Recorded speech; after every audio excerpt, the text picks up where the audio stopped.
Hello everyone, CMeeCraft here, and welcome to the stream.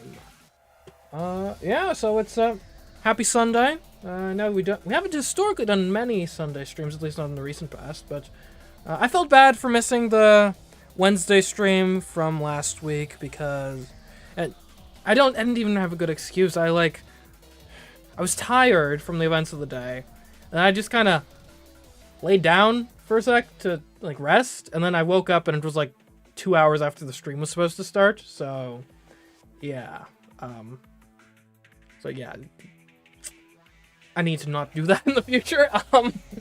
But I felt bad about that, so I was like, and I knew I probably wasn't going to get a Fate Stay Night stream in for the next week, so just based on the normal schedule I had planned for that, so I had to make it up to y'all. So we're here, we're playing Fate Stay Night. It's been a bit. Our last stream, though, ended on a pretty interesting note. As I recall, there was a new mysterious sort of servant that attacked us out of the blue. So that's seemed pretty interesting. Yo. Hey, Adam. What's up? Well, the stream's up, thankfully. But yeah, so we're here. As for what's going on this week, though, obviously Sunday's a bit of an error. So disregard. I need to fix this graphic. Sunday, because it's very rare, and I made this graphic back when I would often do a Friday, Saturday, potentially into Sunday sort of stream schedule. Now, obviously, we're more focused towards the beginning of the week. So really, I should shift Sunday to the top of the list, which wouldn't be that difficult to do. Anyways, so the Sunday at the bottom there, that's today. We're playing Fate Stay Night today. As for the rest of this week, Tuesday, we've got a mystery stream planned for Tuesday. Now, it's not really a mystery to me. I know, with 90% certainty what we're going to be playing. The only thing is I'm not 100%, I think it's a game that's coming out. It should be coming out that day. But it doesn't have so, you know what, I'll just spill the beans. So my plan for Tuesday is there's a Needy Streamer Overload spin-off that's coming out on that Tuesday. I think that's when it's supposed to come out. The only thing that gives me pause is the Steam page doesn't have the this game is coming out in X days, the little countdown thing that's typically is there. So I'm not 100% certain it's coming out that day. I'm 90% certain, but we'll see. If it's not, we'll do something else. Which game? It's... Oh, what's it called? Let's see.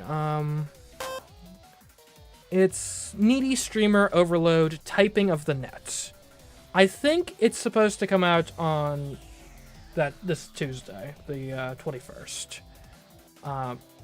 So as long as it does actually release that day and I have access to it, that's what we'll be playing on Tuesday. But if not, we'll figure something else out.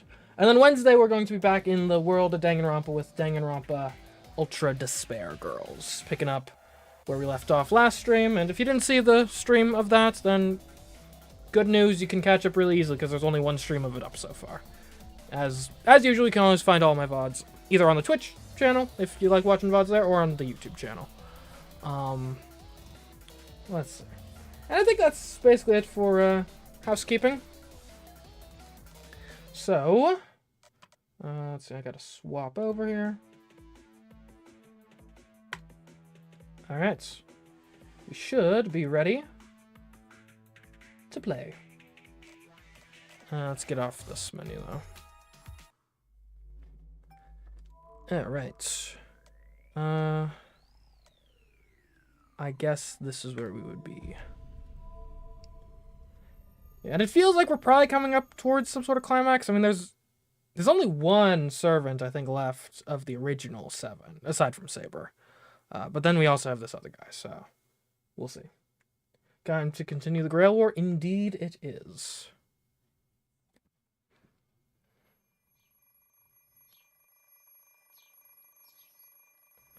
Okay.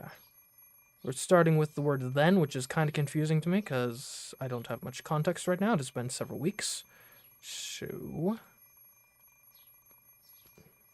Alright, here we go. Then, The next thing I know, it's morning. Pathetic. Couldn't sleep a wink. Ugh, another struggle, honestly. I've been having trouble sleeping for more than like 4 hours at a time recently, which seems like a problem. I don't know. Maybe I should have that like medically looked at, but yeah, it's probably fine. It's probably nothing. You know, in fact, I was reading a science article the other day that's postulated that actually we're supposed to sleep in like 2 like 4-hour shifts and then just wake up in the middle of the night and like, I don't know, write a novel or something. That's how they did it back in the day, from what I've been told. I don't know, it still strains credulity to me, but I mean, there's some validity to it. Really, the wacky sleep theory that I subscribe to is the idea that teenagers are naturally night owls, specifically so they can keep watch while everyone else is sleeping. Because that makes sense to have natural shifts in the sleeping schedule. That way someone's always alert to watch out for predators. Anyways, today, no matter what she says, Saber and I are going on a date. Right! We're going on a date with Saber! I completely forgot about that. Yeah.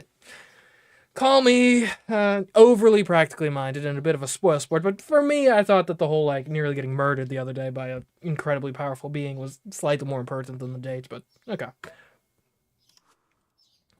My first priority will be to take her to plenty of places so she'll have a chance to enjoy herself. I've been trying to search my mind for the perfect spot for a date, but before I could come up with anything, my alarm went off. Okay. I'd turned the alarm clock on just in case. As hard as I tried, I still couldn't think of anything last night, so I borrowed an alarm clock from Tosaka, figuring I might have to pull an all-nighter. Man, that's amateur work. Everyone, the real folks know that you don't set an alarm. You set like 5 alarms to go off in like sequentially. Not that it's done any good. Come to think of it, I've never been on a date. I sigh again. That's sort of a problem. I'm nervous enough, plus I didn't sleep, but I think the worst part is how shocked I am that after staying up all night to think about it, I couldn't come up with a single thing a girl might like. Fine, I'm going to leave it all to chance. I'm just going to take her all over the place and she'll learn what it's like to have a good time. Okay, I'll just take her to cute shops. Well, I feel like there's a fundamental flaw in that plan, but I've already made up my mind. There's nothing else I can think of, but what this all boils down to is that today is going to be a day packed with fun, and it'll go on until Saber says she's had enough.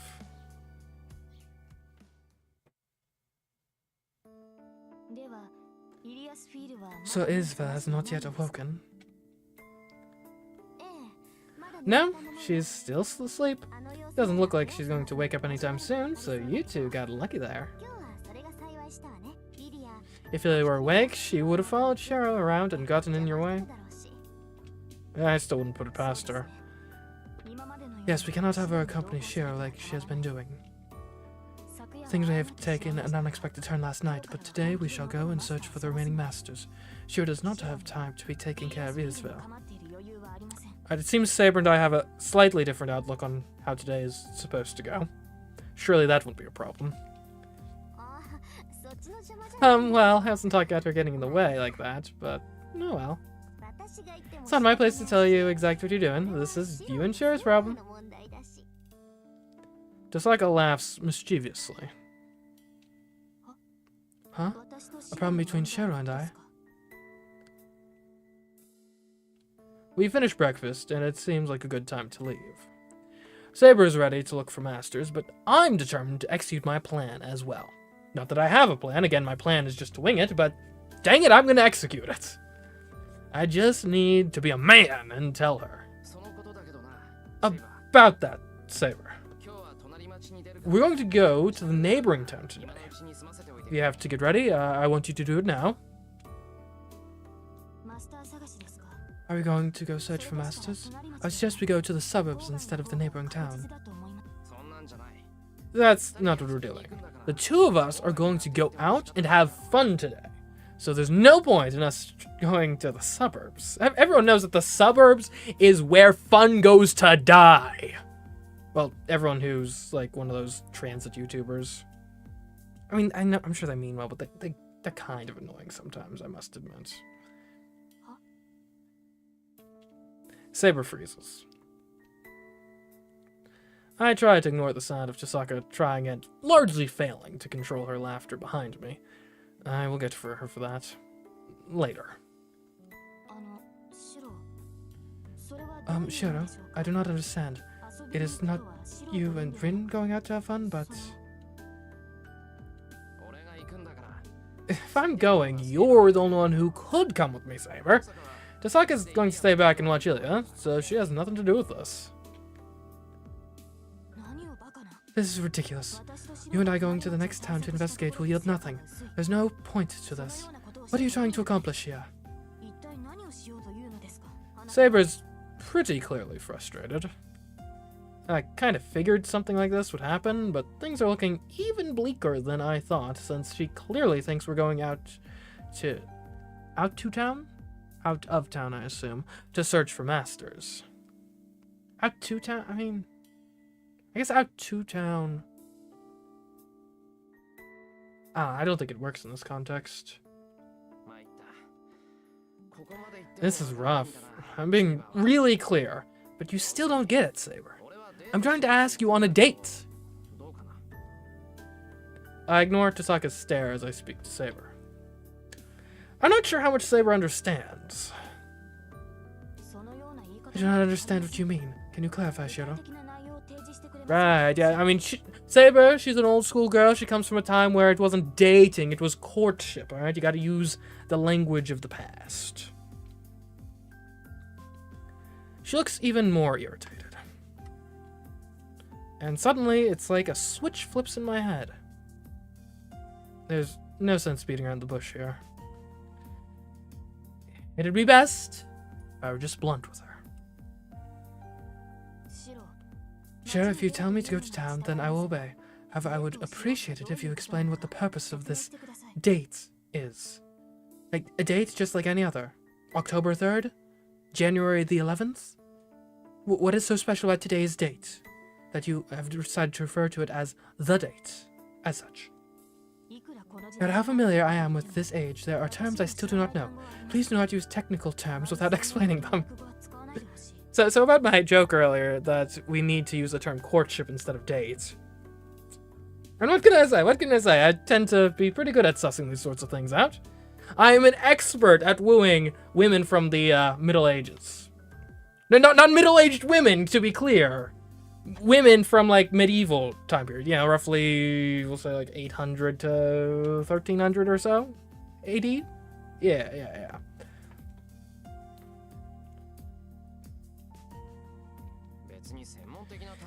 It's not really a technical term. I can teach you if you don't know, but a date is when someone goes out and has fun with a girl.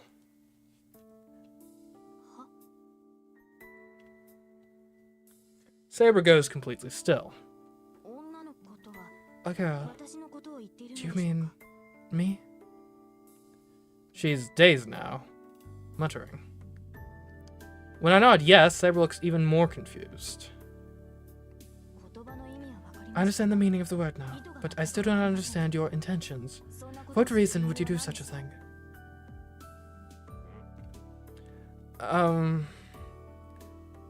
wasn't expecting this question. I mean, like, typically asking someone on a date is kind of, implies the intention. To a certain extent, at least, and you don't need to get into the weeds. I mean, I know what the point of a date is. But now that I'm on the spot and Saber wants me to explain to her face, well...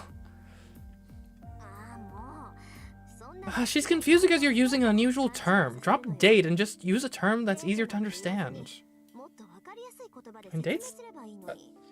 Again, maybe not from Saber's perspective, but I sympathize with Shiro. I mean, date is a pretty common term.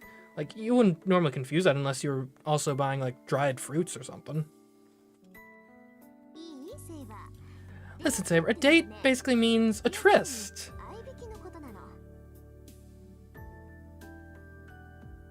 Okay, so I kind of know what a tryst is. I'm not sure if I'd say they're I mean, they can involve each other for sure.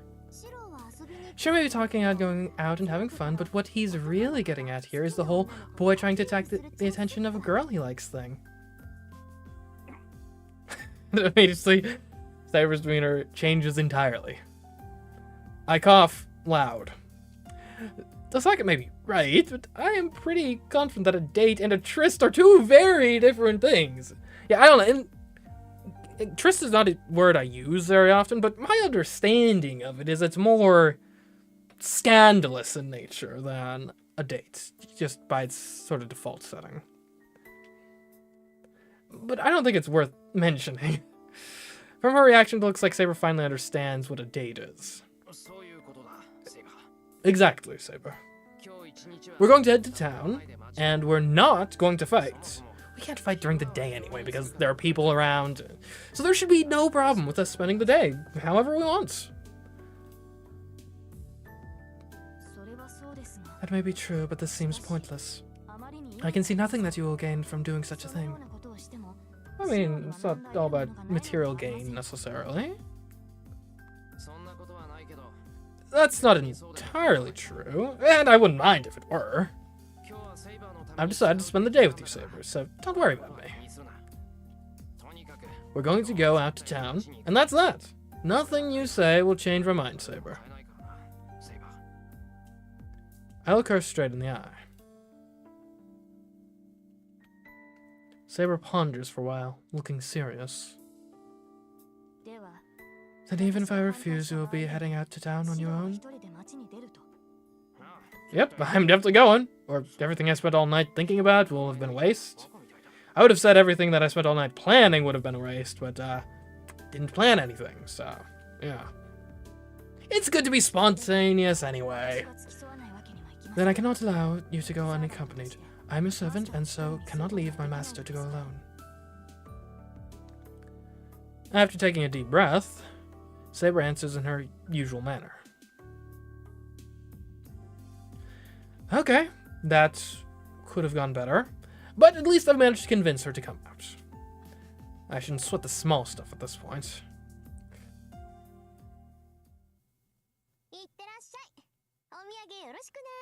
Have fun, bring back something nice. As we step outside, I make a rude gesture at Tosaka since she made fun of me until the very end. So, what specifically are we going to do, Shiro? Well, let's just head to the neighboring town. We'll catch the bus at the intersection.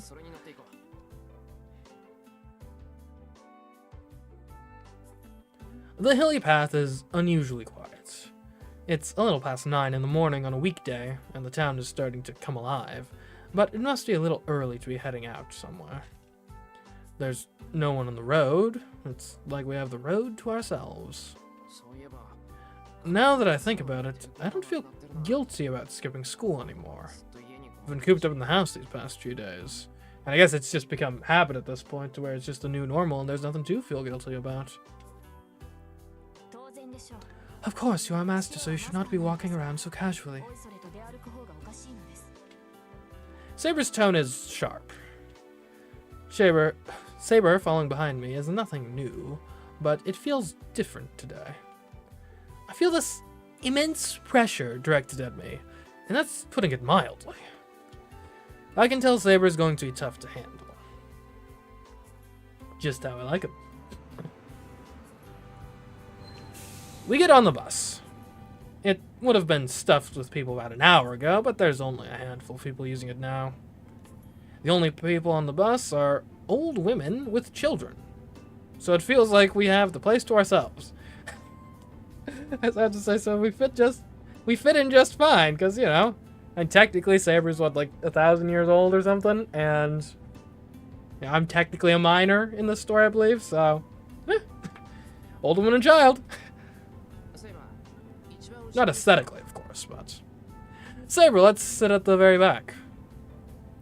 I call out to Saber, who, for some reason, tries to sit at the front of the bus and leads her to the wider seat at the back. See, actually, look, I know why Shiro wants to be in the back of the bus, but from Saber's perspective, I would have thought Saber wants to be at the back of the bus, too, along the same logic of, like, the when you're in a restaurant, sit with your back to the wall sort of idea. If you're sitting in the back of the bus, then there's no one behind you, so you can't be taken from behind by an attacker or something. So I think this works great for the both of us. I would have thought Saber would have been more strategically minded in her seating. Oh, this is a nice little artwork. Saber quietly looks out over the passing scenery. I still glance at her and realize how crazy I am for what I'm trying to do today. Well, trying to go on a date and woo the legendary King Arthur. Taking the bus to near a town is an ordinary thing for me. But here, in this ordinary place, something extraordinary is happening. Or... well, I'm finding myself questioning whether I'm actually doing this whole date thing, and my mind starts spinning and whirling like some complex cube puzzle. Yeah, I can relate. Yeah, there are some times where it feels like you've done something in life that your prior context in the world has like no precedence for actually succeeding, and then like, I don't know, maybe this is a weird me thing, but when that happens to me, at times, then like a couple days later, I'll be like reflecting on it, and it's like, it's almost as if my brain, like it's hard to describe, but I go somewhat like lightheaded almost, would be kind of the way to describe it, where it's like my brain is still wrestling with the new reality of the circumstances of my life. It's weird. I don't know if that's a universal experience, if that's just me being weird, but it's happened a couple times. Like, you're still reconciling. You're almost in denial that it actually worked. Crap, I'm getting really nervous. It's kind of getting out of control. I take a deep breath to calm myself down so Saber won't notice. But then, and I know this is stupid, I take another look at Saber.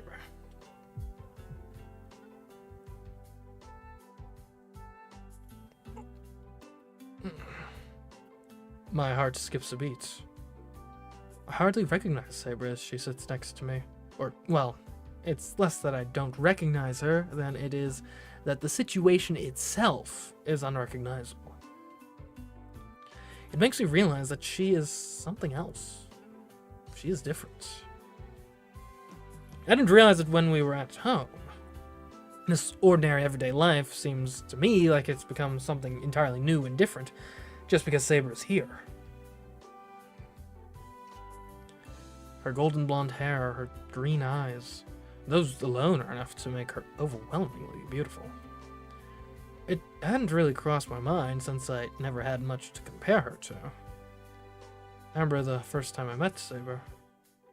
I must have been avoiding her because I was too embarrassed to admit that I was admiring Saber. No matter what Saber says to me, she's a girl before she's a swordsman.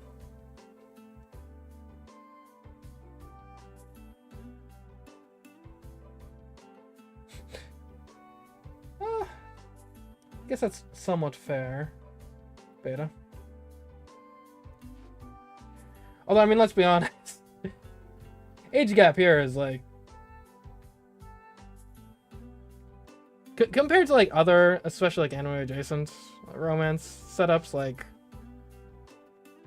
this is one of the less weird ones, let's be honest. Anyways, I didn't know how to react to her, and I didn't understand my feelings for her.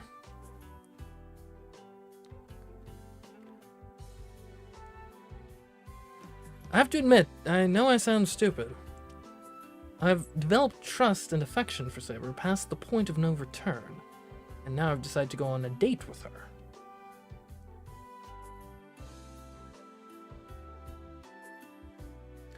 The order of events is all backward. Now as I get off the bus... is that an accepted spelling of bus? 2 S's?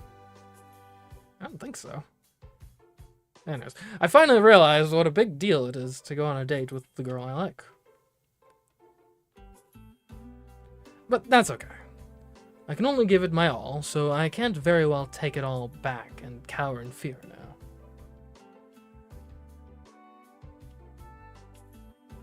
I calm myself and try to shake off my ridiculous apprehension.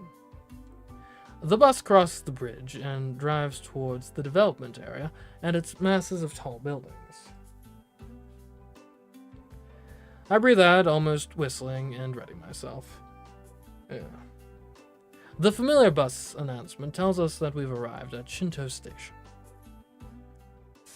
Yeah, I'm not trying to rag too hard on grammatical errors. I mean, this is a very long visual novel, so they would have. And ideally, you want the copy editing and proofreading and stuff to get everything, but often something's gonna slip through the cracks. And it's just, since I'm having to narrate it out loud, I notice it, probably more so than if I was just reading it for myself, because I'm trying not to sound like an idiot, and then if I stumble on my words, then that reflects poorly on me, but then when the words themselves are stumbling and making me stumble on them. But, yeah. Anyways, it's only 9 in the morning, but the area around the station is already busy.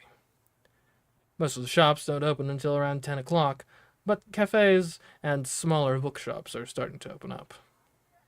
There are already more people here than you'd expect in Miyama, even if it were a weekend. And I know for certain, my own, for example, when I'm writing scripts for my YouTube channel, they are not grammar mistake and perfect, free and have perfect spelling or anything.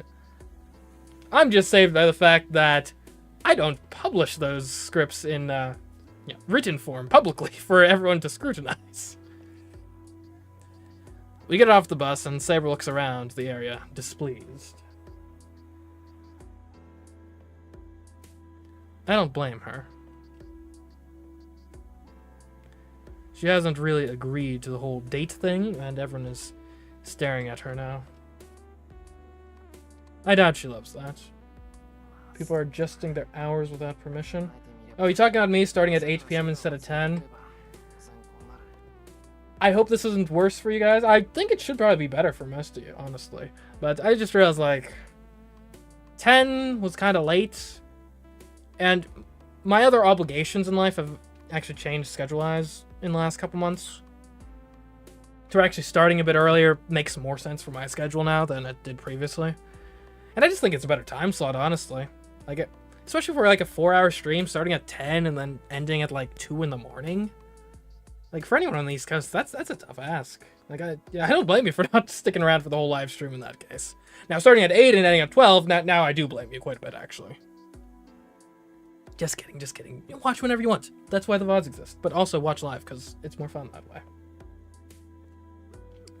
Might be worse for the European viewers, but it wasn't really ideal for them either, because for them, it seemed like the beginning of the stream was ridiculously early, and then maybe they'd catch the last hour or two. So I feel like it was a worst of both worlds. Of Americans could get a little bit in the beginning, and then the end was ridiculously late, and Europeans could grab a little at the end, or at the end, and then the beginning was ridiculously early. So I figure it might as well just jump into one bucket well instead of kind of straddling both poorly. But that's just my thing.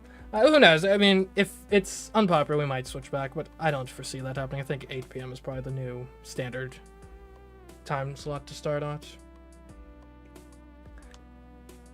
Yes, crap, I should have figured this might happen if I brought Saber here in the morning. But this discomfort is bound to follow us around all day. The only cure for this I can think of is Saber enjoying herself so much she forgets all the awkwardness. Alright. I smack my fist into my hand and look over to Saber. Saber, before we start, is there anywhere you'd like to go? We came all the way out here, so we can do whatever you want today. No, there's nothing. This place holds no particular interest to me, and I have little knowledge about it with which to make any other decisions. Dang. Women, am I right? Never wanting to, offer a suggestion on where to go or what to do? You sure? Well, this is going to be tough. And I really do just have to wing it. If you don't want to go anywhere, and I don't know where to go, things are looking kind of grim. Okay, see, sure, Here's the mistake you're making right now. This should be your internal monologue, not what you're literally saying to her of like, oh yeah, I have no idea what we're doing. Like, you need to be confident, sir. Like, wing it, sure, but don't let her ever know you're winging it. I hope you're not saying you have made no plans for today, Shiro. See, because now this is what happens when you actually just announce that you have no plans whatsoever. Well, I have some plans, but they're a little light on details. They're more of, I have concepts of plans, honest. For the time being, let's just hit up as many shops as we can. That's kinda hard, too. I know some stores I'd enjoy, but I have no idea what girls like. Honestly, if I'd known this would happen to me someday, it'd have been smart to go out with a girl from class at least once. True. I do not intend to object, but there is something wrong with you, Shiro. I would not have thought much had you suggested to take a break, but that you have no plans for this interlude is completely ridiculous. She's right. Crap, now Saber's in lecturing mode. This is the first time she's ever given me such an earful outside the dojo. She wasn't into this from the start. I figured all the people staring at her wouldn't help, but I didn't realize it'd be this bad.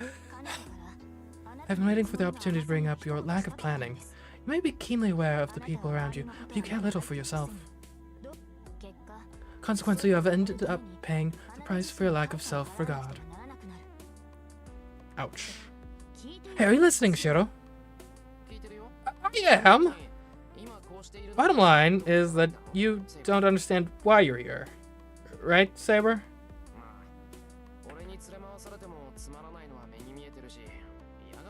It's not rocket science, just look up a place to go. Okay, to be fair to Shiro here, we are talking, like, when does this game take place? 2004? Like, just look up the website of the various businesses. Like, A, you certainly can't do that, like, on the spot when you're actually looking around, because you don't have a smartphone that can do that. Like, at this point, we cannot do that. That had to be pre-planned. Additionally, though, even, like, in 2004... because I think that's when this game takes place.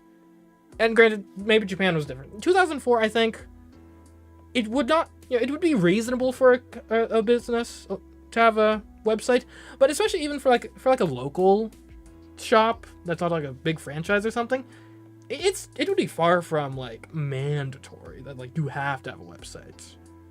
So, and I'm not sure how effective things like Google Maps were in 2004. Like, obviously these days you can like get like incredibly detailed information, like just search up the company's name, boom, you get all their hours of operation, you get their menu, their prices, the online reviews.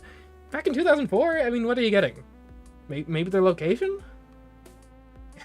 I'm not sure if you can get much beyond that. I don't know. I wasn't really Googling businesses in 2004. My apologies. So, yeah. Anyways, I know the places I'm going to take you will bore you, so I don't blame you for not liking it.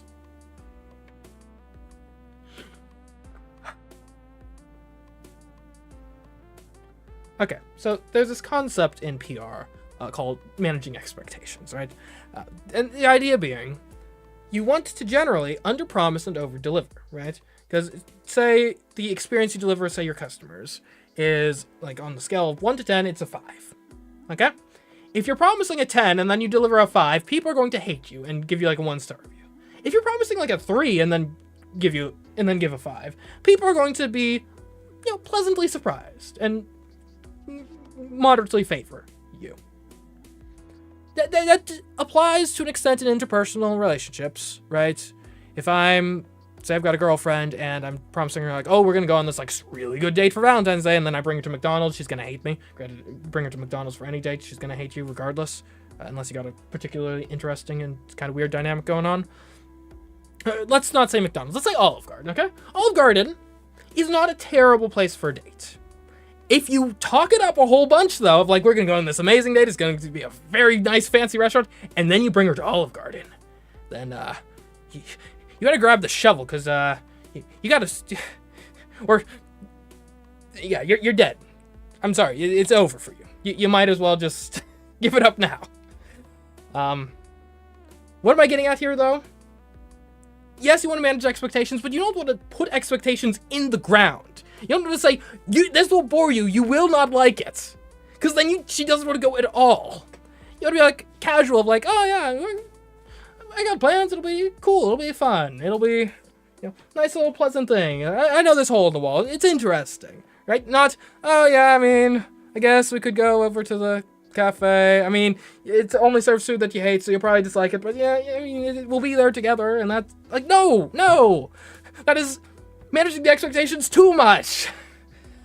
You want to be giving a 5 and promising a 3, not giving a 5 and promising like a -4, because now you don't even make the sale. Shiro. And I thought your, like, combat abilities needed work. Okay. We'll be fine. It is not that, but I am only saying that now is not the time for this kind of thing. I know that, but I'm also ignoring that since I've already decided to spend all day with you on a date, Saber.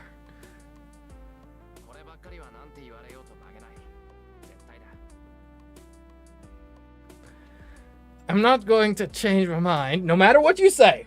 That's that. I look straight at Saber.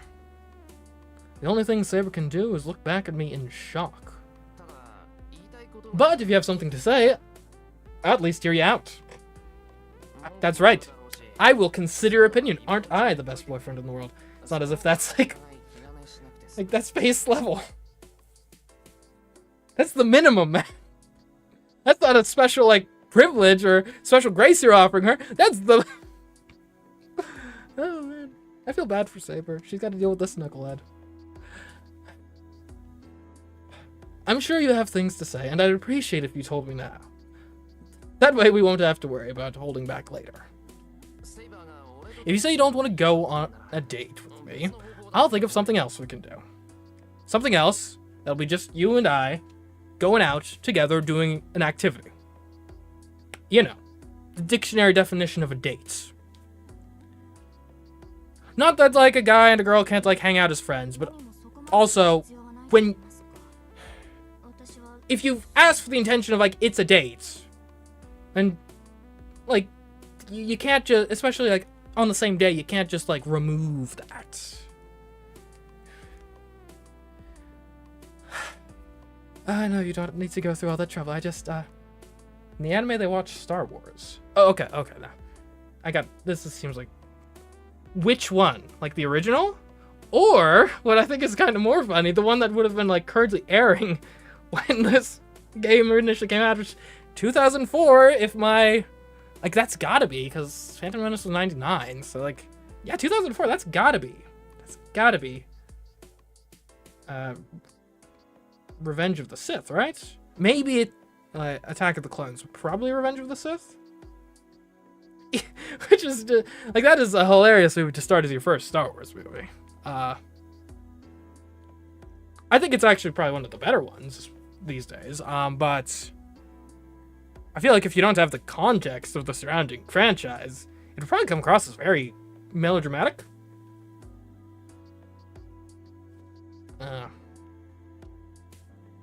I don't know. Let's see. No, you don't need to go through all that trouble. It's odd seeing it sitting Saber at a loss for words. Well, if you have nothing to say, then let's go. You don't get mad about where we go, since you don't have any requests. Okay. See, I'm torn as to whether to cheer for Shiro for that statement or facepalm at that. Because I agree with the sentiment, honestly, right? Like, there's nothing more annoying. Well, there are a few things more annoying than the person who's like, oh no, I don't have any requests, we'll do whatever, but also I'm going to veto everything you come up with. Simultaneously, though. I feel like if you're in a relationship, you kind of gotta tolerate that to some degree, because that's just called deciding where to eat dinner when you have a girlfriend. Maybe we should go to an aquarium. I hear that those are popular. That sounds good, so I grab Saber's hand. Sure, I'm not complaining, but I do not think it is necessary to hold hands.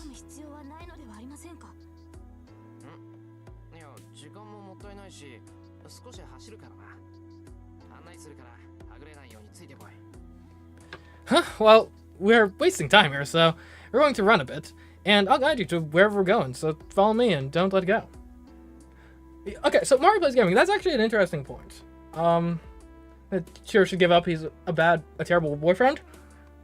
I don't disagree with what you're saying. I kind of disagree with the conclusion, though, because, like, and who knows, this opens a whole other can of worms. I'm not even sure if I agree with what I'm about to say, but interpersonal relationships are a skill, clearly. You can be good at them, you can be bad at them. Some people are awful at them. Some people seem to pick it up pretty easily. But here, and again, I'm working through this in real time. Because I feel like it's not socially acceptable, or how to put this. I feel like you get sort of, if you are bad at being in a relationship, that impugns your character more so than other skills. Right? If I drew a picture and it was terrible, and I showed you my terrible picture and it was terrible, like, you're gonna come to the conclusion, oh, he's a terrible artist. But you're not gonna say, like, oh, he's a terrible artist and therefore he's a bad person. And the only way I can get better at being an artist is if I work at it and get practice and do a bunch of terrible art until eventually I'm actually good at art. It's like, I don't know, like, because this is Shiro's first date. So it should be expected that he'd be bad at it. I mean, how many skills were you really good at your first time? So basically, what I'm saying is, we should, as a society, allow more grace for people to just be kind of bad at relationships. And to kind of fail on the first few. And you know, it's not that he's toxic or anything, he's just inexperienced in the ways of love.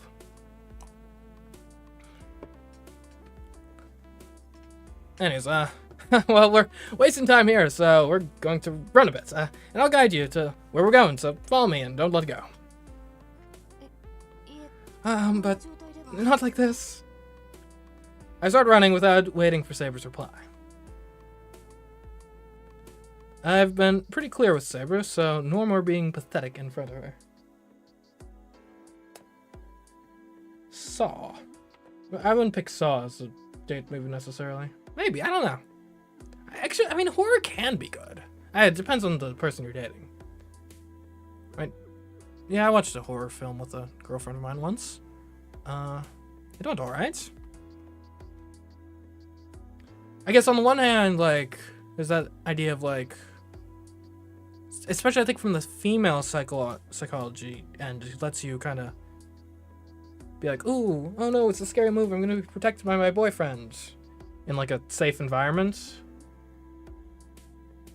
But sometimes people just don't like horror movies. So I don't know. I don't think I would drop Saw on someone just out of the blue of like, oh, we're going to see a movie. And when we get there and like, 2 tickets for Saw. That's cool with you, right, babe? But, you know, talking about it first, like, that actually could be a decent date movie if we both understand what's going to happen going into it. For now, I just need to escort her to every place I can think of. Saber's hand in mine, I run through the crowd. Apparently Saber's given up resisting, as she just follows obediently. It's a little before 10 o'clock. We have 2 hours until lunchtime, so I'm going to make the most of that and really knock Saber's socks off.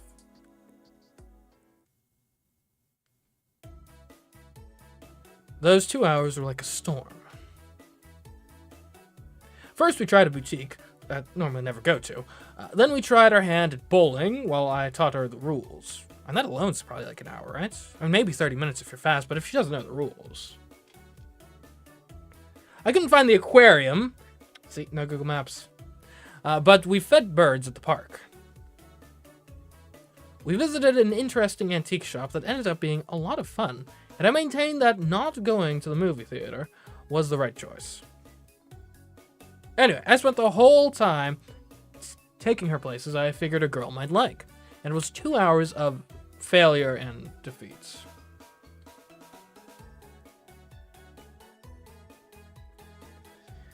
However, I tried to spin it. The day wasn't really shaping up to be a date. No, it was a date. It just bombed. It felt more like a battle to the death in which the first person to give up loses. Whenever I took Saber, she acted exactly like she always has done. Once in a while, she would fall so quiet, I would start to worry if she was truly angry. Well, okay, hold on a moment. Like, I get it, it's a date, like, oh, it's gonna be romantic and stuff, but if you like her, and you've enjoyed spending time with her, is it bad if she's acting how she normally acts? And I guess within, yeah, I don't know. Her lack of reaction made it clear she was not having fun, which pushed me to try even harder each time. Have we considered maybe she's just stoic? Maybe she follows the teachings of Marcus Aurelius. Who knows? I mean, I'm sure that was a popular book in her time. And so I ran all around the city, desperate to make Saber smile. But noon came before I actually accomplished anything. And with Saber's reminder that it's lunchtime, I decided to take a short break. However,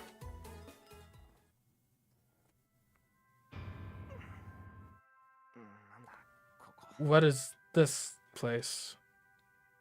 I can't help but blurt it out as we sit down. I was just going to the coffee shop near the river for lunch.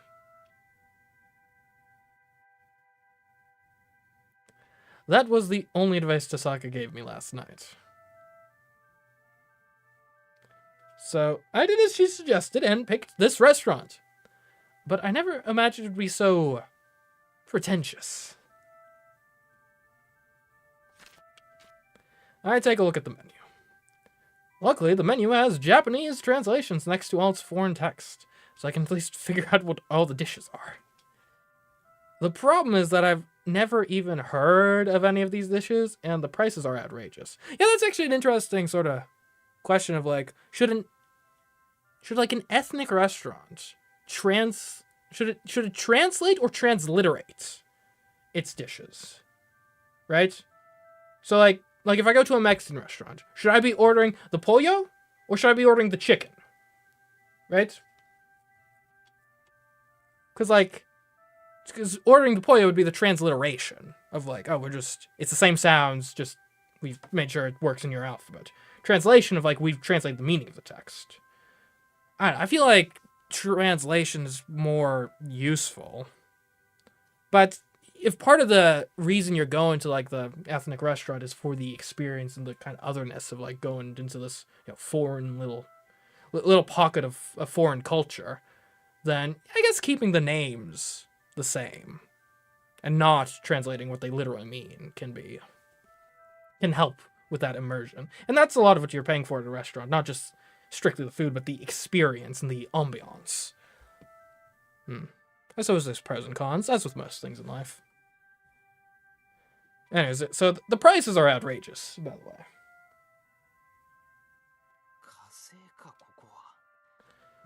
Where are we? On Mars or something? I have no idea what to order. I stare at the menu and growl. And also, I guess some dishes probably don't have like a literal translation. Right? Like if I were to, like hamburger, for example, like, which I know hamburger is from the Hamburg steak, which is German in origin, but the hamburger, as we know it, is, I'm pretty sure, unambiguously like an American invention of like Hamburg steak and on a bun with toppings and stuff. Like there is no literal meaning of hamburger. Right? It's not like the name translates in English means like ground beef patty on buns. It's named after Hamburg, Germany, which is where the patty originates from. So there is no literal translation of that, really. Sure, I thought we came here to eat lunch. Ren suggested a pretentious restaurant. What a surprise. Yeah, that's fair. That's fair. Saber looks and sounds a little concerned. Yeah, but this is really not what I expected. I'm assuming this is probably a French restaurant. I have no basis for this other than like French restaurants are like historically like like the stereotypical, like, ooh, it's a la-di-da fancy place. Not to mention, actually, French restaurants, I think, have a disproportionate number of Michelin stars because the Michelin Tire Company, which, fun fact, if you didn't know this, Michelin stars, the restaurant rating, is run by the same company that does the Michelin tires. It's a whole thing because it was initially a French travel guide. Anyways, the company is French, so they have a little bit of a bias in terms of A, giving a lot of Michelin stars to restaurants in France, but B, when they're giving Michelin stars to restaurants not in France, a lot of them are French restaurants. So. Yeah. And also the decor here looks European, so which I look up.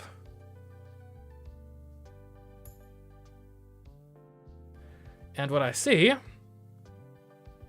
is Saber looking like a cornered rabbit. Saber? If you're uneasy, we can head back to the mansion. I actually prefer the food you prepare, Shadow. Well, I mean, you haven't had the food here yet, so you can't really say that. That's a fair point, Adam. That's food back in Saber's day would have been, you know, in general, maybe not necessarily of less quality, but they were more concerned with just baseline, this is calories for my body, than like, ooh, I've got spices and little fruits and stuff that originate from all over the world, right? Because that's the big differentiator between modern cooking and cooking back in, you know, ye olden times is these days the geography of where the ingredients come from basically doesn't matter. Whereas back in the day, I mean, you were very limited in what's, especially in terms of like produce and meat, had to be basically locally sourced, right? You can maybe import some spices from, you know, the other side of the continent, but you know, if you don't grow, if you want to use spinach, but there's not anywhere that grows spinach for in your kingdom, then well, you're out of luck at that point, more or less. Though it's worth noting, if Saber being the king of England, king of England, would have been, or king of the Britons, my apologies, would have been, obviously, head of the social hierarchy, top of the pyramid, would have been getting the best quality food available at the time.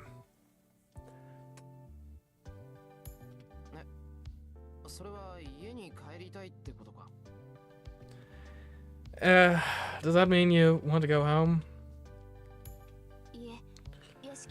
No, it's not that I want to go back, but I have been nervous all day, and I'm more tired than usual. Really? Oh, I thought I'd gone back after we had lunch and a bit of a break, but if you're tired, maybe we should take a longer break here. No, that is not what I mean. Tired is not quite the right word. It is more like, well...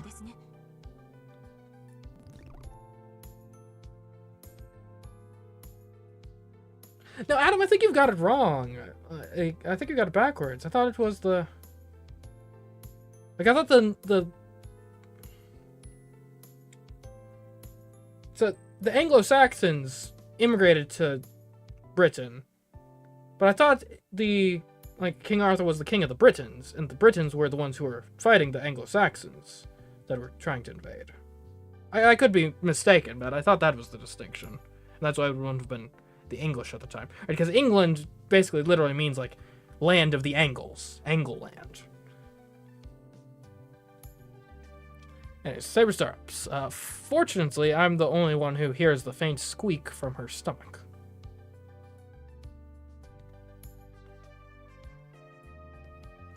Oh, she could have just told me she was hungry. I'm sorry, what I am trying to say is that I would appreciate if we could eat lunch as soon as possible. Got it. Yeah, it may not be interesting, but let's order whatever looks okay here so we can get our food quickly. It should be easy if a light snack is all we need. I ordered 2 things that seem like lunch dishes, and we quickly eat.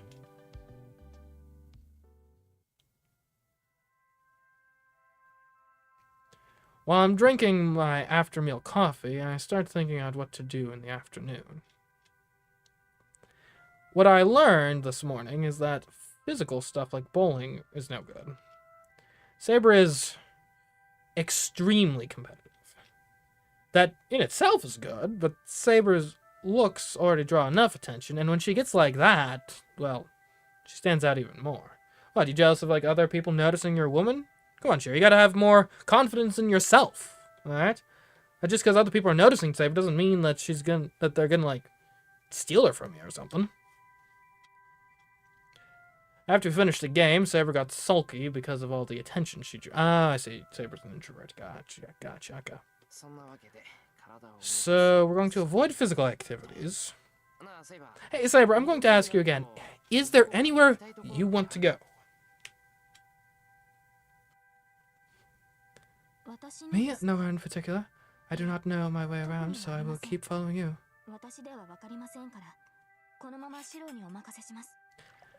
Saber lifts her teacup as she speaks. She ordered black tea to have after her meal, and it seems she enjoys its flavor. I hardly serve black tea at home, and even if I did, it'd just be a cheap tea bags. Saber must not have been satisfied with the drinks I've been serving at home, since it looks like she prefers black tea. Well, I should be more mindful about that starting tonight.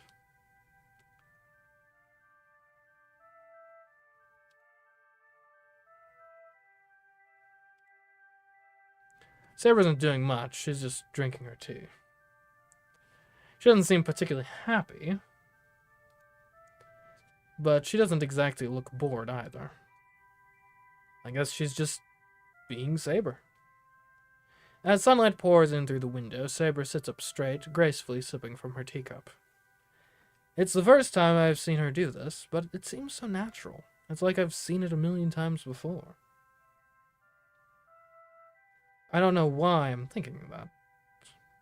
Saber, at least as I know her, is always serious, only focused on wielding her sword or fighting.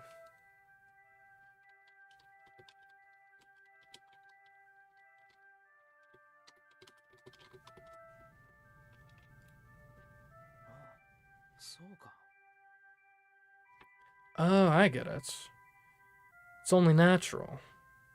I only think of her as the girl who takes up her sword.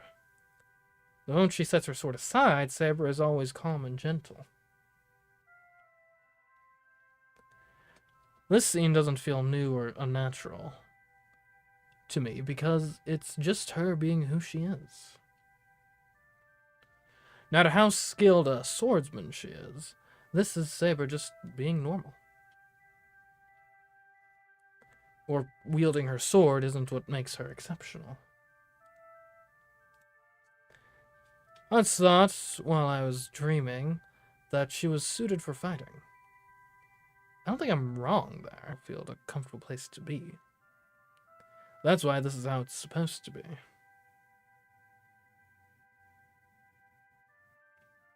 Saber's not wielding a sword.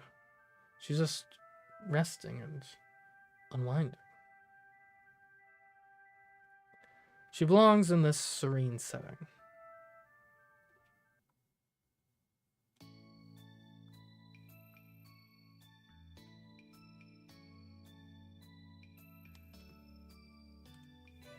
Nothing changes in the afternoon.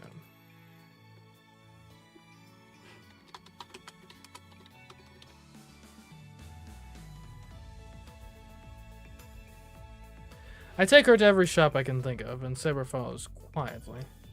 At least it's not as awkward as early in the morning. Either I'm getting used to the situation or Saber's given up. She's still quiet, but the more I watch her, the more I notice she looks either angry or not angry, which is really confusing. Whenever I see Saber coming out of a store looking excited, I feel a sense of accomplishment. It really makes me happy. Then, after a careful consideration of what Saber might like... Oh, wow. Those are some big plushes, I think. Obviously, we don't really... Yeah, I mean, yeah, they look pretty big. I'm not certain, but I determined this as the shop most likely to please Saber.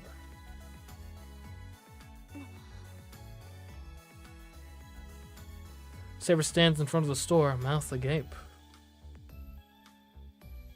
I'm not sure if her shoulders are trembling because she's angry or excited.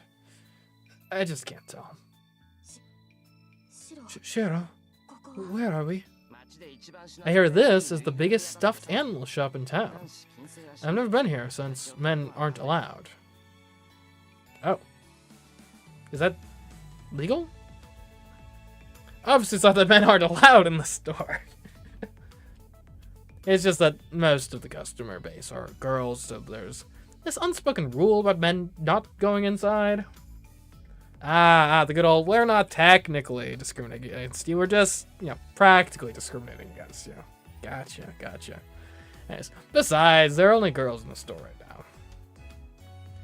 Saber with her beautiful blonde hair is drawing attention while I'm drawing glares for being a guy. It's sort of like one of those things where it's like, a lot of companies have like, what are they called? Like affinity groups or something, where it's like, I don't know, like associations that like you can join amongst other employees, other not necessarily other employees that fit in like certain things. So they'll be like, oh, here's the affinity group for people with families, and the one for, I've seen them based on like race and sex and whatnot, but it's always funny because I think usually the technical policy is like, well, yeah, I mean technically anyone can join any of the groups, but like, I mean, come on, don't be that guy who's like some white dude that joins the black affinity group. Like, come on, man. So it's like that, I guess, or vice versa, I guess. Yeah. Anyway, Saber with her beautiful blonde hair is drawing attention while I'm drawing glares for being a guy. Hey, if you're on a date, it's fair game, right? Yeah. And having a girlfriend is like the ultimate pass to like just go anywhere you want. Not quite how I meant that, but they must all be trying to keep me out of their sanctuary. And I can't agree more. Even I don't think guys should be in a store like this. Pfft. Well, we've come all the way here, so don't hold back. Let's take a look around. Do you have a favorite animal, Saber? Well, I suppose I find lions and leopards to be quite lovely. Do you find that strange? No. They're very revered during your time, for sure. The only weird thing, though, is, like, odds are probably actually pretty low that she ever, like, saw a lion in her actual life, I would imagine. Right? Because then that's, like, the whole meme of, like, ooh, look at this, like, medieval artwork of a lion that looks terrible, because the artist has obviously never seen a lion before. But, yeah. Though, they appear in, like, many, like, coats of arms and whatnot. They're obviously quite revered animals for their power and the like, and the nobility of the great lion. I found myself turning away and fighting not to laugh. Shiro, why are you being so mean? She's like, being honest with you, talking about the animals she likes, and you're gonna laugh at her? Look, I'm not saying they should break up, but girls, find yourself a man that respects your choice of stuffed animal preference. Unlike this Shiro fella. I'm not sure why Saber liking lions is strange. Shiro, your reaction does not seem right. It fills me with an inexplicable sense of rage. Or is it my imagination? No, sorry, I couldn't help but laugh. A lion is just so perfect for you. But it is not right to laugh at someone else's preferences, Shiro. And there's nothing wrong with lions. And I said I'm sorry. Take it up for you. I'll take you somewhere good, so don't get mad. Dude, that was the plan already. You can't make it up to someone by just doing what you're already planning on doing regardless. That's like if you were like, I don't know, a child, we'll say, and you wrong your parents in some way and say, oh, don't worry, Mom and Dad, to make it up for you, I'll do my chores. It's like, no. That's not recompense. Recompense is not doing what you were already gonna do. You have to do. I'm not even saying you have to make recompense necessarily, but if you're going to say you're making recompense, you gotta actually do something that wasn't already on the docket.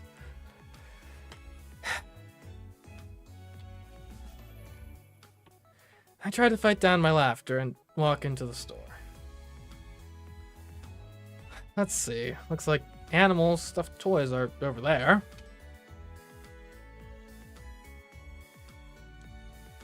And it takes about an hour to get from one end of the store to the other. How big is it? Like an hour.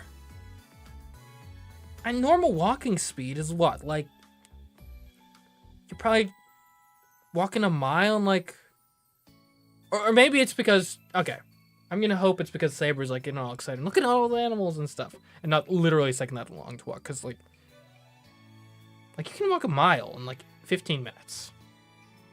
And I doubt the store is 4 miles long. I watch in silence as Saber stares at the stuffed animals, while I worry about the dozen or so sets of prying eyes staring at me from around the store. I've never been so exhausted in my life as I am today. Not even when you were like, I don't know, fighting Heracles or something. But that doesn't compare to this. Okay.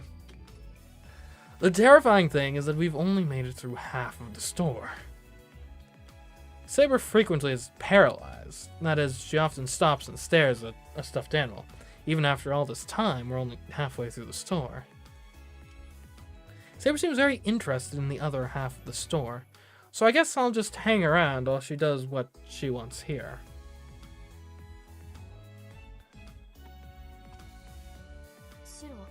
Shiro, why are you sighing? Are you tired from walking so much? Yeah, I'm just a little tired. I usually don't get tired so easily, but today is special. I guess I should be careful at doing things I'm not used to doing. I heave a sigh. I don't mind people staring at us when we're just walking around, but I'm uncomfortable with it when we're in this girly shop. When you're mentally drained, the first part of your body that feels it is your legs. See, I would have thought, I don't know, maybe for your head, but what do I know? What about you, Saber? This must be your first time in a store like this. Let me know if you get tired. Yes, I'm a little uncomfortable, but you look far more so. Not only here, but you do not seem more comfortable in the previous shop, or the one before that. Oh, it's just such a funny plot beat to me of like, I get what they're going for here, but these characters that have gone through like a whole lot of extremely like demanding situations physically that should have tired them out, and it's like, nah. All those life and death struggles and fights where we were like on the brink of death, that was nothing compared to going shopping with your girlfriend. That is what's gonna really exhaust you.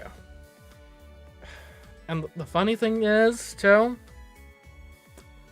I don't think it's entirely wrong, honestly. It's not the same sort of tired, but a certain exhaustion, a certain pressure to get it just right. I guess I can relate.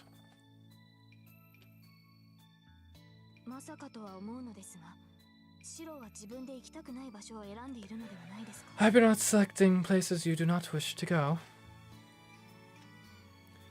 Suddenly, those words dispel all the worries and mental exhaustion I felt earlier. Yeah, honestly, I might have chosen a bunch of places I wouldn't normally go. I know it. That is ridiculous, Shiro. You're aware of your own dislikes, so why would you purposely go there? You will. It's the sort of place girls like, right? I was one who made you come out with me, and it's your day. Besides, it's not so bad, since you're with me. I'm with a beautiful girl, so I don't look completely out of place. All the stares directed at me aside. That is absurd. I may not be armed, but I'm still a servant. Even if I am not fighting, you need to not treat me like a woman. You must treat me as a servant like always. Why not both? You're the one being absurd. You are a girl. I'm not trying to treat you differently today. Unless you feel like I am. She's bewildered. Saber's mouth hangs open, as if she's only just now realizing this. No, you are the same. You're acting the same as you always do. See? Not even worry about me. So, let's keep going. If we're going to buy your favorite thing in here, we still have to see the other half of the store. I take Saber's hand. She offers no objection as I tug her along. Oh, that is right. It's always been like this. I do not know why I'm realizing this now.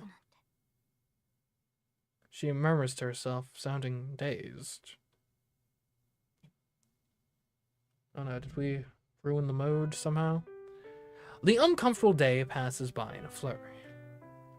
Saber never laughs, not once during the whole day, so neither do I. No part of the day was particularly memorable, but neither was there any painfully boring aspect. Basically, nothing significant happened. The way it went, maybe Saber would have been happier if we'd stayed in the dojo and trained together. But today wasn't all that bad either. Even if it didn't end up being all that exciting, I should be proud that I at least managed to take Saber around. After the war is over and once everything goes back to normal, I don't want to look back on all this and realize that all the time I spent with Saber was in combat. Even if this entire date was stupid, she needs to spend some time doing something other than fighting, where there's no point in her being here. So yeah, I should be proud of myself. The end is near. When everything is done, and when there's no need to fight anymore. If Saber can look back on this moment, that's enough for me. Yes, yes. You fight to live, you do not live to fight. Indeed. We walk back home. Just as we're trying to get on the bus, I'd prefer to walk home. Saber finally voices a preference. The winds are picking up. The brilliant sunset paints the bridge red. Oh.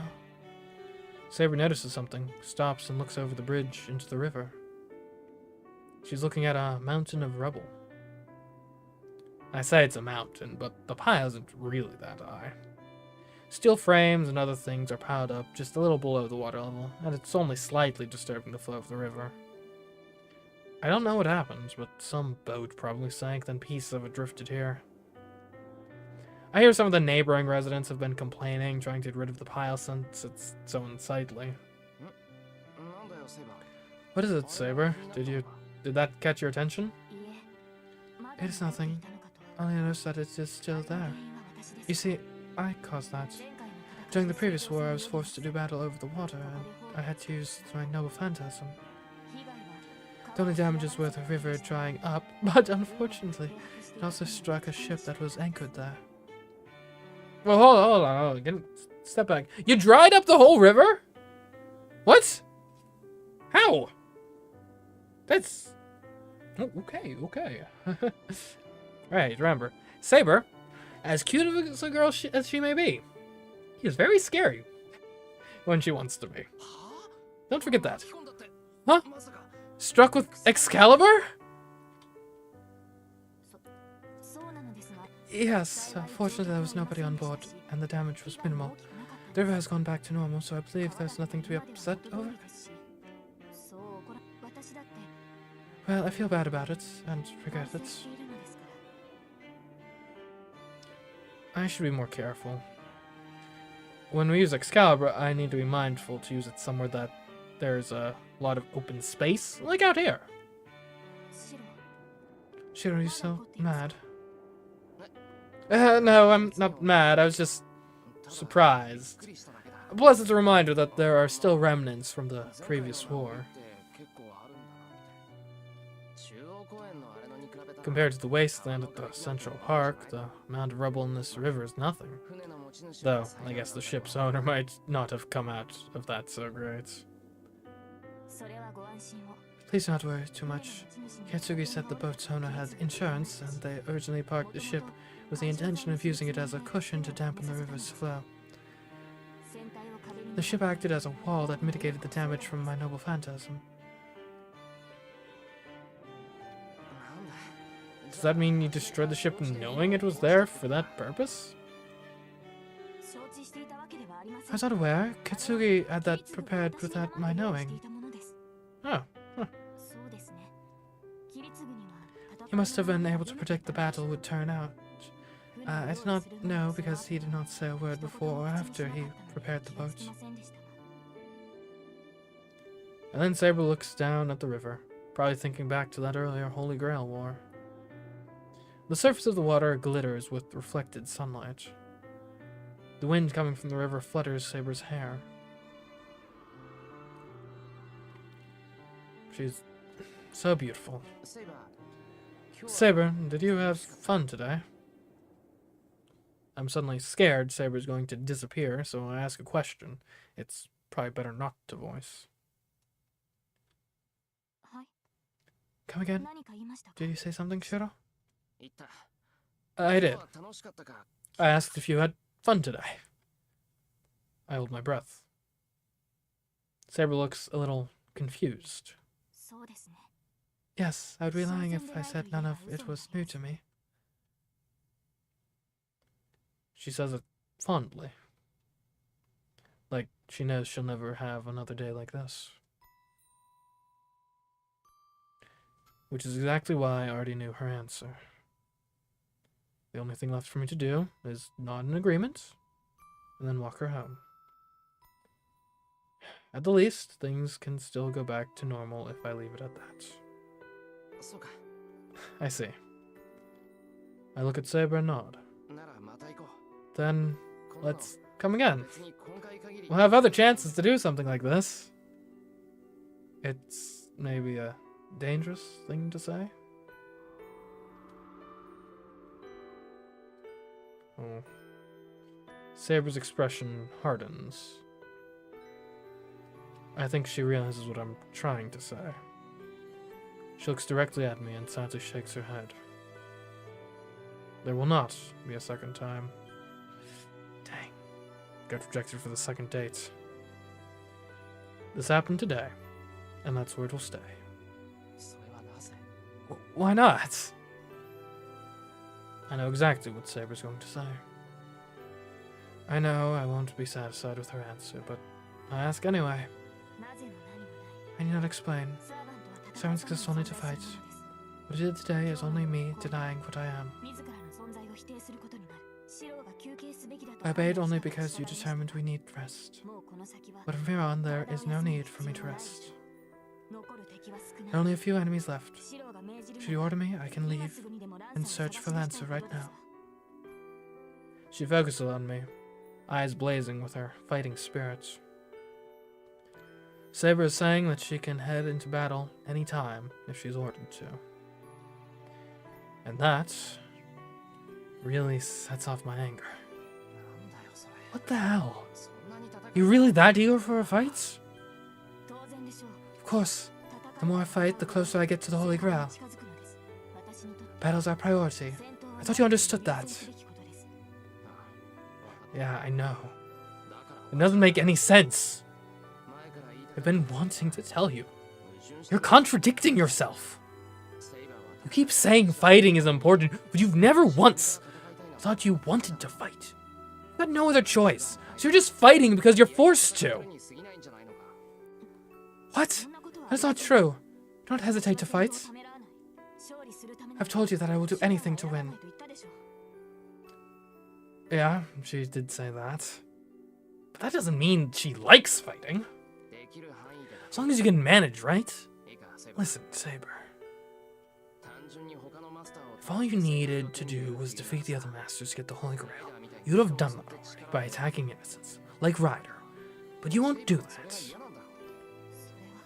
That is because it's not that you don't want to involve innocent people. You know very well that people die in battle.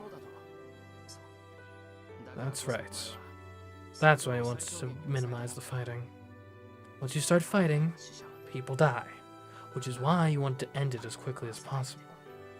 In other words, you're just scared of there being casualties in these battles.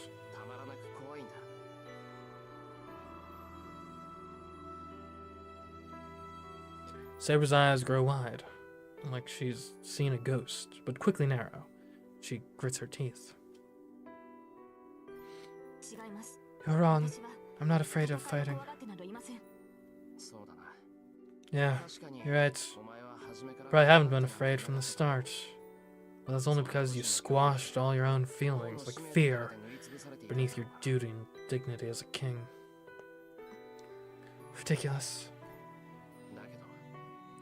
And yet, you don't want to fight. You were just good at it. It's not a talent you actually wanted. Look, I'm going to be blunt. You're not fit to fight. You never wanted to take up the sword in the first place. You're just saying it's what you want as a way to talk yourself into actually doing it. On top of that, why didn't anyone around her, even herself, figure it out and just say something? Shiro, I have brook no further insult, even from you. You can't stand it because it's the truth. If you admitted it, you'd never be able to fight again. I hear a grinding sound. Saber's glaring at me, trying to hold back her anger. I can't back down now. I know I'm right. I can't back down. So you should stop. You wanted to stop. You know you're not fit to hold a sword to fight, so just quit. Stop being a servant and do something that suits you better. It's not too late for her to try to find whatever real human happiness she's always wanted. And for that, I would... Do not be ridiculous. The only option is to fight. I am here only to obtain the Holy Grail. I offered my entire self to protect the vow I made as king. I can do nothing else. That's... She's just an object seeking to obtain the Holy Grail. That's what ticked me off the most. Why does she talk like she's only trying to convince herself? Everyone around her took her at her word because she kept insisting on stuff like this. You idiot! That's not true! There are plenty of other ways to live your life. You're here in this age now. It's not like back when you were alive. You should try to live your life for yourself. Don't make the mistake of using the Holy Grail. What I say next is what I hope for most. Forget about the Holy Grail. Don't use it for anyone else. You're here. You need to live here happily.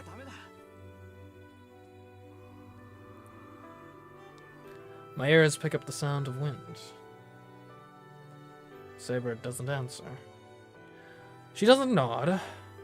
She only looks straight in my eyes. I cannot agree. I formed a contract to obey you. I did not give you my heart, sir. Saber speaks slowly and clearly. I will not break my vow as a king. I have a responsibility to fulfill my duty. King Arthur's goal is to obtain the Holy Grail.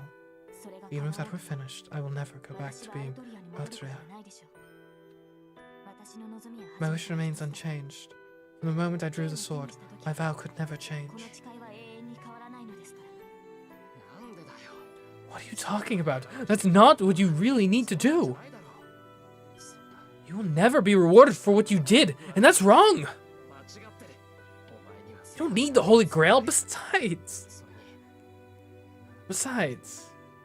Saber's wish won't come true. It's already happened, can't be changed. Saber, you can't redo something that's already happened. Or at least you shouldn't. I know you've already figured that out. No, that is absolutely. And I'm going to tell you. No matter how bad it ended up, you can't change what's happened. Asking for a do-over just because you didn't get the result you wanted is the way of a spoiled kid acts. Ooh. We are at an impasse. Saber doesn't say anything more, and I don't have any more to say. The sound of the wind stops. Or rather, it pauses for a moment. An instant later, it picks back up. Just as I feel the wind on my cheek. I thought you of all people would understand. It becomes the headwind. Is that all you have to say after wasting our day? Her voice is cold. I hear only rejection in it. How arrogant. What knowledge can you claim to possess that lets you understand me? You have no right to involve yourself in my affairs. Ordering me not to fight? An untrained master like you, who's so reliant on my protection, has no right to talk. You should keep such drivel to yourself until you are able to fight for yourself. Though I am unsure whether that will ever happen.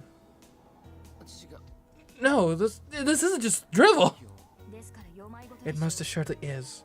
Think only of myself? I could say the same for you. You place no value upon your own life. You say that I am wrong while doing the very same thing. Only the dead think of prioritizing the lives of others. How can a complete fool who does not know the value of their own life spout such nonsense? Saber, why, you... Did I strike a nerve? I would be happy to dissolve our contract right now. You have no desire for the Holy Grail in any case. I will defeat the remaining masters and obtain the Holy Grail alone. If you do not want to fight, then you need only hide. Saber, are you serious? My voice trembles. My teeth are rattling. I'm angrier than I realized.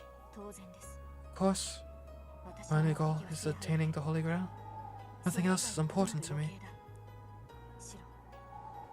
And you, Shiro, are no exception. Ooh. I struggle to breathe. I try to fight the blackness encroaching on my vision. Try to get my heart beating again. You idiots!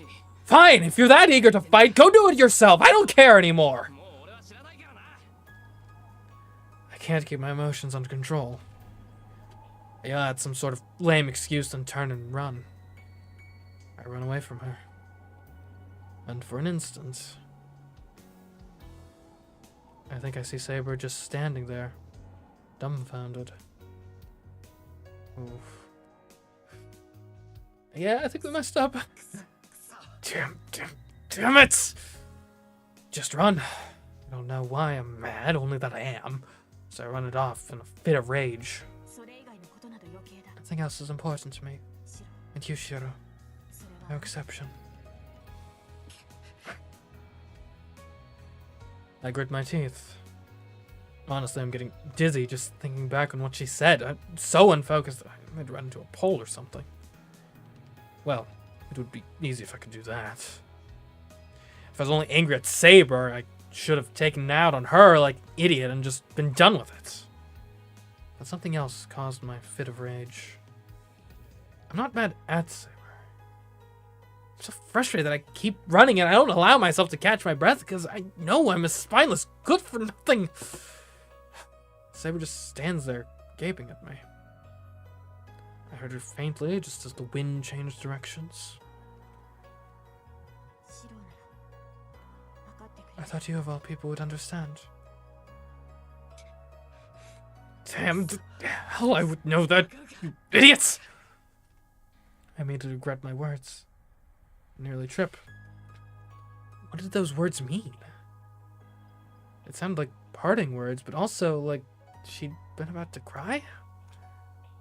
Now that I think back, that was probably the only honest thing she'd said.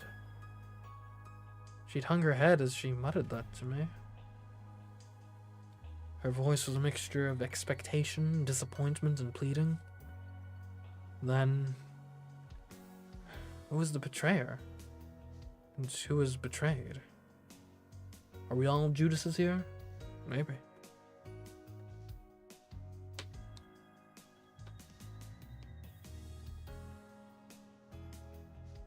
I run into my room and slam the sliding door. I flop onto the floor, arms and legs splayed. I'm tired of standing. I just want to lie down and go right to sleep.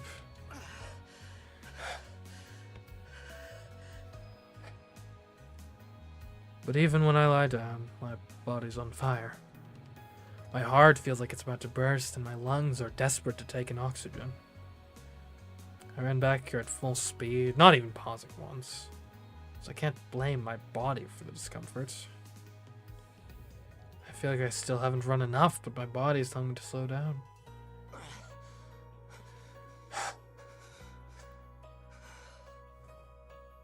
It takes a bit, but I manage to calm down.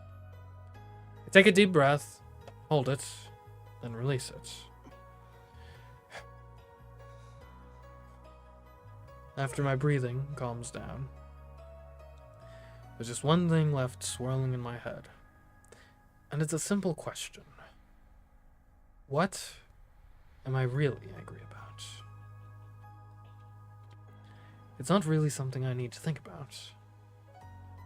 I was running because I know I'm helpless. I can't help Saber. It's so frustrating. I'm angry with myself. I can't do anything. I said I was going to make her smile. I decided to protect Saber, but I couldn't do anything, and that's making me so angry. But what can I do? If Saber doesn't even want happiness, there's no point in someone else trying to get involved. That's why I tried to help Saber find happiness on her own. But she told me those efforts were futile. Even called me an idiot. A fool who doesn't even know the value of his own life, huh? What do I do with all that? I value my life, and I don't want to do anything to end it.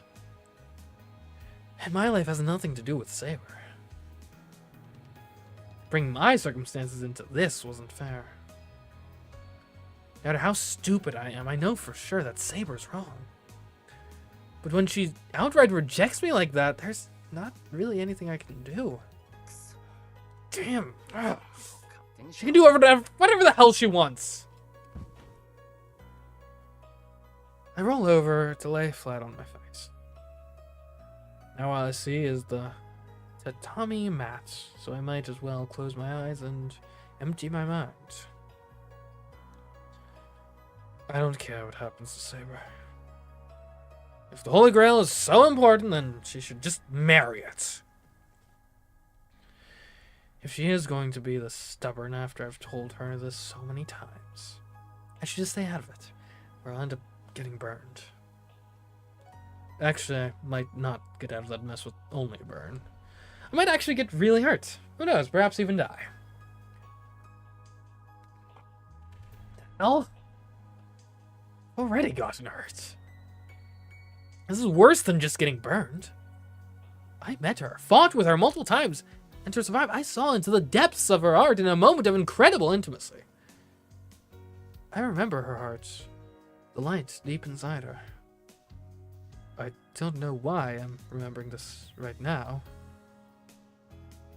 There's a faraway and grassy field, memories of a girl left behind. The moment I think back to that beauty, nothing matters anymore. What Saber says doesn't matter. You're just a thing to fight? Then don't expose your own weakness for crying out loud. Saber's just unfair. I don't know what exactly is unfair about her, but I know something is. Angry as I am, can't hate her. The more to forget her, the harder it gets. It's all tangled up. Damn. So the person who falls in love just gets screwed over. But I can't help it. I can't give up no matter how many times she tells me it's useless. I just have to see it through to the end. I thought you of all people would understand. I remember her face there, on the verge of tears. Does that mean... will she make that face every time I do something like this? But I can't. No matter what happens, I can't agree. I'm going to keep doing this, even if I'm wrong. If she's really important to me, I'll never apologize to her. That's not really a great foundation for a relationship.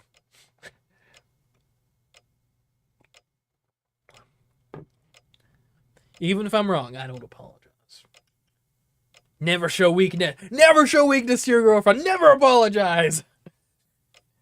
You're always in the right, even when you're in the wrong. Shiro, lovely relationship advice. I think I hear a sound. No, I mean, there's something said about not being a total pushover, and, like, you know, if you believe strongly in something, you know, you gotta argue your point respectfully, but get them to at least see your perspective so you can come to a mutual agreement about how to proceed forward. Right? The person who never relents is honestly not much worse than the person who always relents.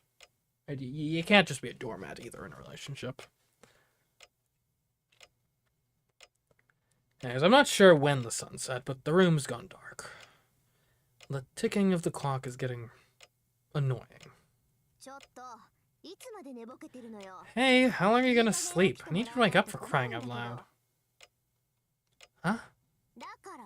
You keep saying you need to wake up. It's already past 10. Ellie won't shut up about how hungry she is. So you need to wake up and deal with this. She sounds upset. I snapped to full wakefulness. It's past 10? I jump up. Yep, it's 10:17 to be exact. It's way too late for dinner. Tosaka stands over me, looking annoyed. Sorry, I fell asleep. How about soon, sir? Wait in the living room? Sure, calling up my own failings recently. Dang. Now this is some ludonarrative synchronicity. Well, actually, that's not technically the right term, because ludonarrative is referring to game mechanics versus game story, but something.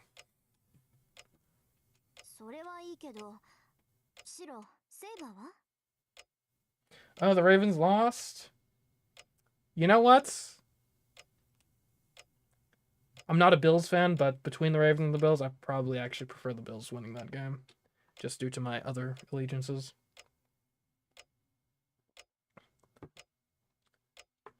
Well, regardless, I hope we can all agree. Let's just hope that the Bills beat the Chiefs next week. if they're the ones that are going to the AFC Championship game. Anyways, that's fine, but where's Saber?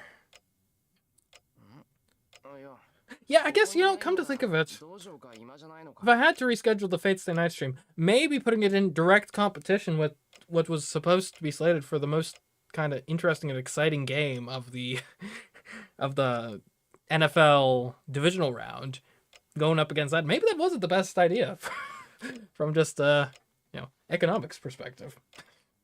Oh well, whatever. Anyways, is she not here? I guess the dojo or the living room. Sure, I'm asking because she's not here.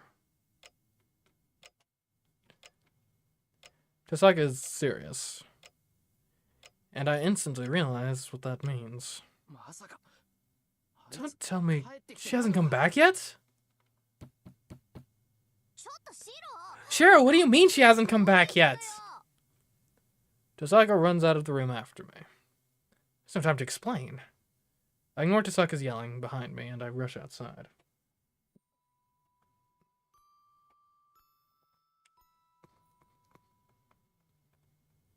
The town is quiet. Just like yesterday, there was absolutely nobody around. I don't have the patience to think about how odd that is. Saber hasn't come home yet. I actually don't blame her. We had a huge argument. She said she was going to fight alone. Knowing her, she'd do it too. Saber's nowhere to be found. If I can't find her, that might mean she's actually fighting Lancer, the final servant as we speak.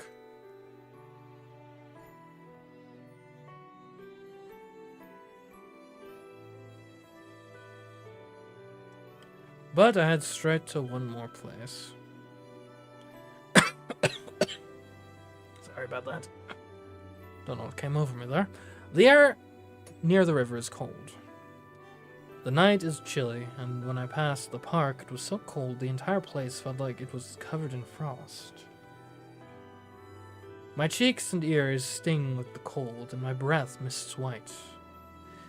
If it's that cold in the park, I can't imagine how absolutely freezing it's going to be on the bridge, with the wind blowing up from the river.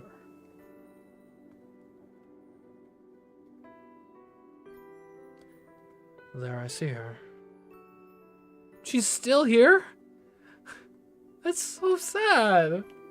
Oh, save her. She's right where she'd been standing when I ran away. Saber leans on the rail and just gazes out over the water. Maybe she's following the sun, which has long set. She's staring off into the distance, her eyes fixed on a red horizon that's long since vanished.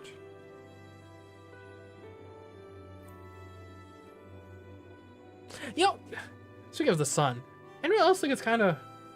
Well, actually, I saw that apparently some flat earthers went to the South Pole, apparently recently. Which is funny, of course. Again, I mean, most things that flat earthers do is funny and sort of as sort of like a farce.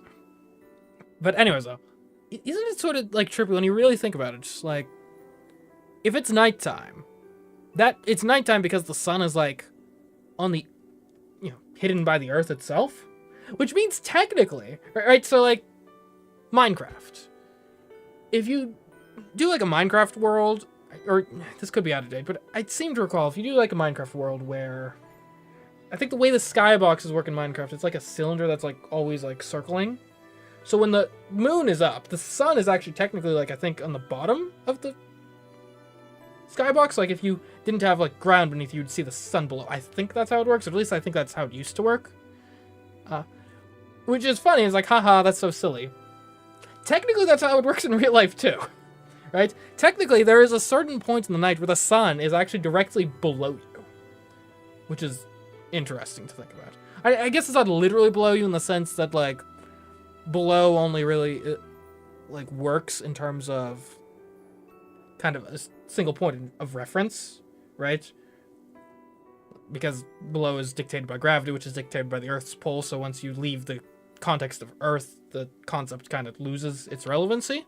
But if you'd find below is just, like, take the direction gravity is currently pulling you and then just make a straight line infinitely in that direction, there's a certain point in the night where the sun is directly below you, which is kind of weird to think about.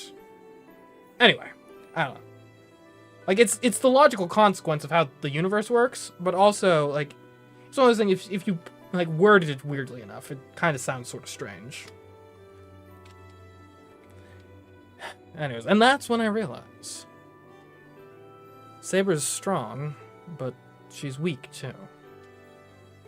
Her dignified appearance is just her way of trying to prove she can get by without anyone's help. But at the same time, she's so fragile, she might slip through my fingers if I reach for her. She can't do things alone, but she'll probably keep that front up till the very end. So, just like me, she'd been staring up at the unreachable stars. All she does is look at the setting sun, as if it's all she knows how to do. I can't leave her alone. If our argument needs a loser, then it's unquestionably me. It's led to me swearing never to let her make that face again. I step out onto the bridge. Saber doesn't seem to hear my footsteps. I approach without a word and lean on the rail next to Saber. Saber, you're going to catch a cold out here. She jumps in surprise. Saber finally notices me. Shiro? She turns toward me. What are you doing out here at this hour? You didn't come home, just like I was worried. I see. I feel bad about that. It's fine, but why are you here? Well, it was at least easy to find you since you stayed in the same place. Yes, I'm still here because I've not yet decided where to go. You told me to do whatever I wanted to do, so I'm trying to think of what I want to do. But I can't think of what I should do, or go where I wish to go, so I've been trying to determine where to go. Oh. That's, I don't know, that's, maybe it's the music getting through. That's such a sad way of putting it. She sounds like a lost child. Saber doesn't look in my eyes as she speaks. Maybe she feels guilty? Maybe she does, after the fight we had. I can't blame her for thinking I must be angry.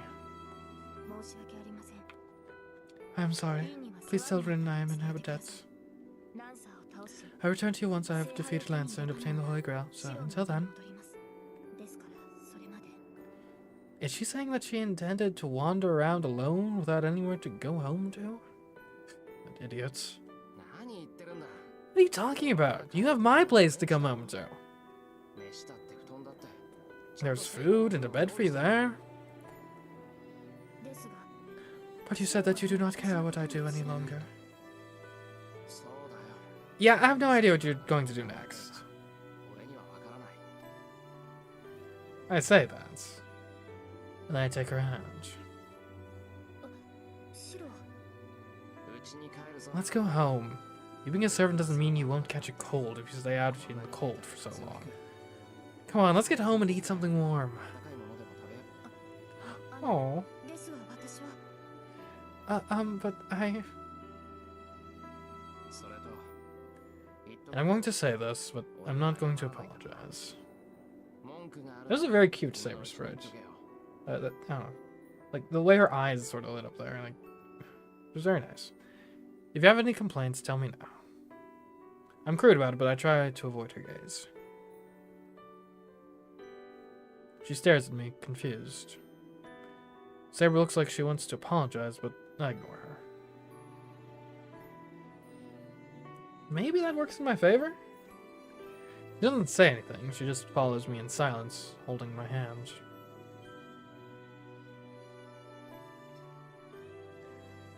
We head across the bridge and into the park. It's 11 o'clock. There's nobody in the park, but it's packed with plenty of decorations like fountains and streetlights. I walk briskly. Saber's steps are sluggish. She stood on that bridge for more than 5 hours. She must be freezing and tired. When I tug on her hand, she occasionally stumbles like she's about to fall down. Saber, do you want me to walk slower? You don't seem well. I turn toward her as I speak. No, I'm fine. But well, not that Rin's words matter to me, but having you hold my hand like this really does make me think we are on some sort of tryst.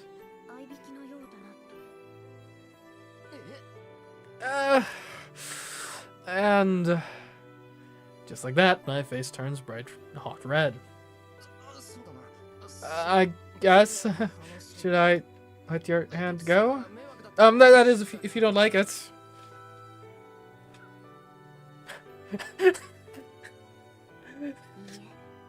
I was not expecting that blinking. Saber, Saber. Blink several times if you want to keep holding my hand. I feel like that should be like a meme or GIF template. Like that's just too good. I've got to save that. It's just because, like, it's like animation, basically, yeah. Which, when you're in a non-animated environment like a visual novel, it catches you off guard. No, this is fine. Your hand is very warm and comforting.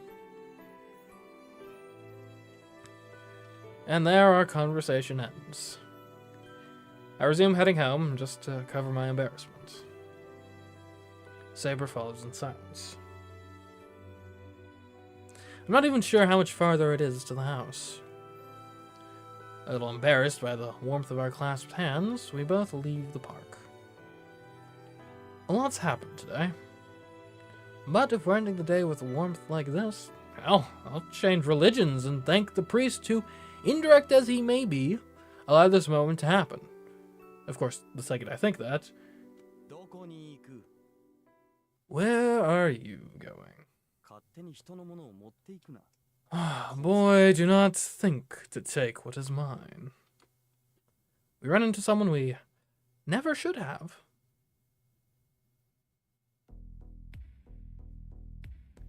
The elation I'd felt vanishes, and my mind goes blank.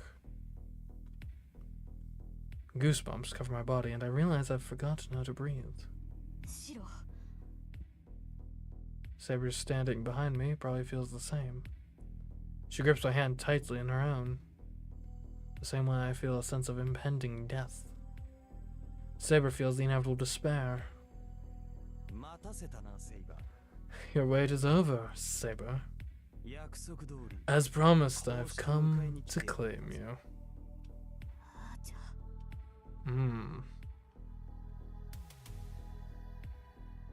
You know, his last outfit was kind of gaudy, and this one sort of is too, but like, it just works, honestly. The man in gold. The unidentified heroic spirit who annihilated Castor's bone soldiers and even took out Castor with barely any effort. Now that monster stands in front of us. He's so close. We're at exactly the right distance to begin slashing at each other at any moment. Death looms right in front of us, even more than when we faced Berserker. What's wrong, Saber? I've come all this way to get you. You know, it is improper to simply remain quiet. Or do you intend to play a bit before you admit you are mine? My king of knights. Sorry, not king of kings, that's Persian emperors. My apologies. Or, I guess also Jesus Christ, potentially, right? That's one of the many names he's referred to as. But I think the term actually originates with Persian emperors because of the way they structured their empire, more kind of decentralized, where the local king of the region would retain his title and stuff and just have to swear fealty to the Persian emperor, who therefore was the king above the kings, therefore king of kings. Anyway, Archer stifles a laugh. He's not even looking at me. Saber is his only focus. He admires her like she's a piece of art. Saber's demeanor changes. She must have made up her mind. She's already determined the man in front of us is an enemy, while I've hardly moved a muscle. Shiro, I will do everything I can to block his first attack. Please take that opportunity to retreat. Okay, hear me out for a second. Technically, he's not part of this Grail War, right? Like, do we have to fight him? I mean, I'm not denying he seems like a bad dude. But also, is he relevant to our current predicament? I'm not certain he is. I know it will be difficult, but I can only do so much against a servant like him. I can hear the apology in her voice for not being able to do more. Even someone as powerful as Saber can only block his first attack. My chances of getting away from this guy are slim at best. Saber is asking me to forgive her for what is about to happen. She probably knows there's no way for her to defeat the man in gold. I can't let her do that. This is different than when we fought Berserker. I know, though I don't have proof, that making Saber fight the servant can only end badly. Actually, I do have proof. I know from seeing his noble phantasm last night. Saber can't beat him right now. This is not a matter of her skills as a knight. It's not even the right way to look at this. No heroic spirit, so long as they remain a heroic spirit, can beat the man in gold. No, you're the one who's going to run, Saber. What, Shiro? I cover Saber and face Archer. Oh, I see you have a master. His shabby appearance led me to think he was no more than a lowly dog. He smiles cheerfully. He raises an arm and lazily snaps his fingers. I feel sick. I need to leave right now or I'm dead. There's no rhyme or reason. I just know instinctively that this guy will kill me for standing in front of him like this. Go, Saber! We're near the church. The priest there should be able to shelter you, even from him. Press X to doubt on that one. I push Saber away and start running, trying to escape the death I can only hope isn't inevitable. There's no plan here. This is just like when I was going out on a date. No plan, just vibes. I'm just going to risk it all and run straight at this guy. Then I'm going to project Saber's sword again, just like when we fought Berserker.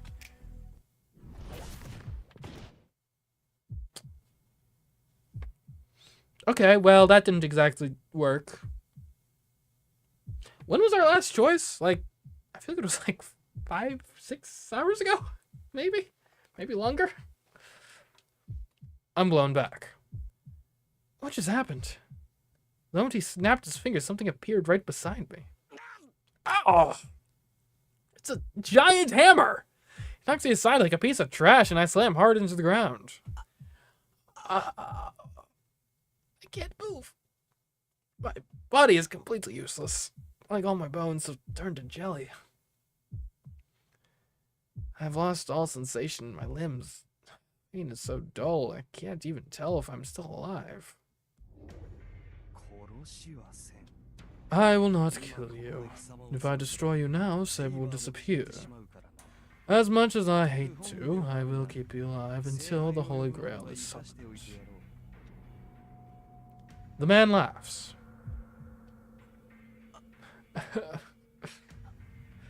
I try to push myself up, but my body won't listen.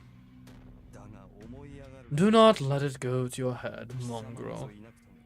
There are ways to allow a servant to remain in this world without you. This is just the path of least resistance. If you make so much as another peep, though, I will kill you.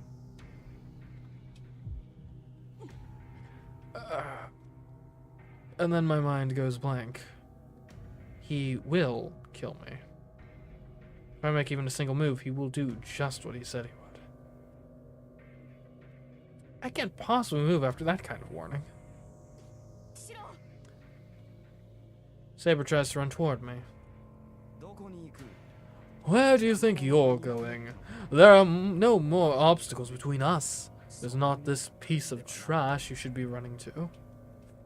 The man in gold won't allow it. He stands in front of me and waits for Saber to reach me. Saber stops and glares at him. The two stand about 10 meters apart.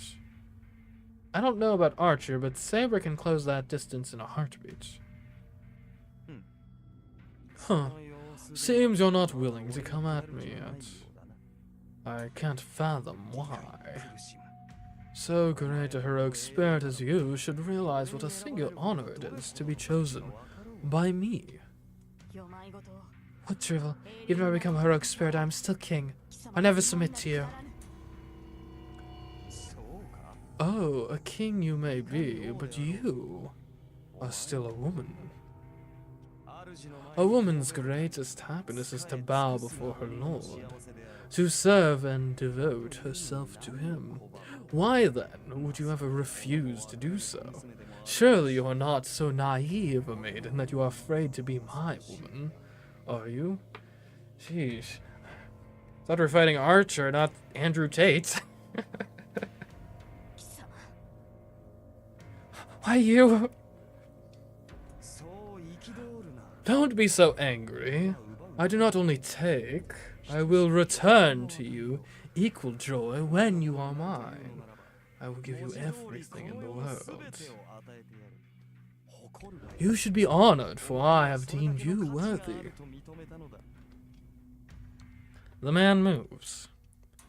He extends both arms and approaches Saber as if in a welcoming embrace.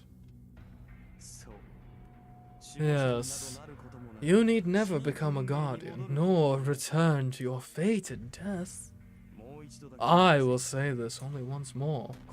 Saber, accept that you are mine. Let us enjoy our second lives here, together. I refuse. I have no interest in such things. More importantly, I can never ever live alongside you, no matter what may happen. Saber looks straight at Archer as she speaks. Sorry. She stands firm, not taking so much as a step back.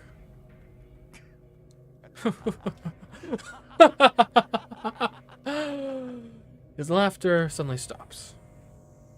I'm not sure what he found so funny in the first place. Good, good. That's the spunk I expect from a woman I choose. Ah, yes, it might be amusing to have at least one who isn't so obedient. Wait, at least one? You aren't like collecting women, are you? Is that... I refer to my previous joke. Alright, by force then. Once I've obtained the Grail, I'll pour its contents all over you. That didn't... I don't think that's an innuendo. Or who knows, maybe it is. Rejoice, Saber! Once I've done that, you won't need a master. You will be taking in all the power of the omnipotent vessel, the Holy Grail. You will no longer have to live as a servant, serving humans as their familiar. He's so damn smug. To that... Archer, what are your intentions? She must have realized that the only option is to fight him. And before she engages with the enemy, she wants to know why he does what he does. My intentions. I've forgotten. Unfortunately for me, I already possess all the world's riches. There is nothing left for me to wish for. What? You do not seek the Holy Grail? The Holy Grail? Oh, you mean immortality. I gave that to a snake. What? You gave immortality to a snake? I don't follow. Saber freezes. What just happened? Saber subtly shakes her head to refute those words. But this world is certainly amusing. The basic principles remain the same. The adornments are so elaborate now, though. Maybe ruling the world once again wouldn't be so bad. Yes, I suppose you could say that is my intent. And if it allows me to accomplish that faster, the Holy Grail's power may not be so useless. It's a hint to his identity. Okay. I guess that makes sense. Unfortunately, I don't know who gave immortality to a snake, so... I'm still kind of lost. The desire to dominate, then. You have fallen from grace, Archer. I don't think that is what would drive you to seek the Holy Grail. It's not a matter of my desiring it. All the world's riches belong to me. I can't abide others making use of what is mine. You would hate for another to use your sacred sword, wouldn't you, King of Knights?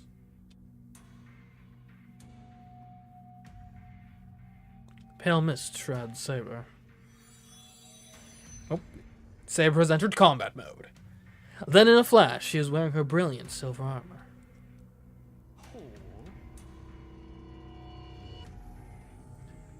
Ah, he doesn't move a muscle. In the next instant, Saber dashes forward. In the space of a single breath, she rushes straight at the man and swings her invisible sword at him with deadly speed. Oh. Saber goes flying backwards. If Saber's armor materialized by magical energy, Archer's must be the same. In the brief space of their rapid exchange, the man in gold arms himself. Saber looks calmly at Archer as she readies her sword. Even as his eyes meet hers, his sneer remains. Very well. I will allow you to oppose me, Saber. The enemy happily announces the beginning of battle. Whoa. A white light bursts in the air between them.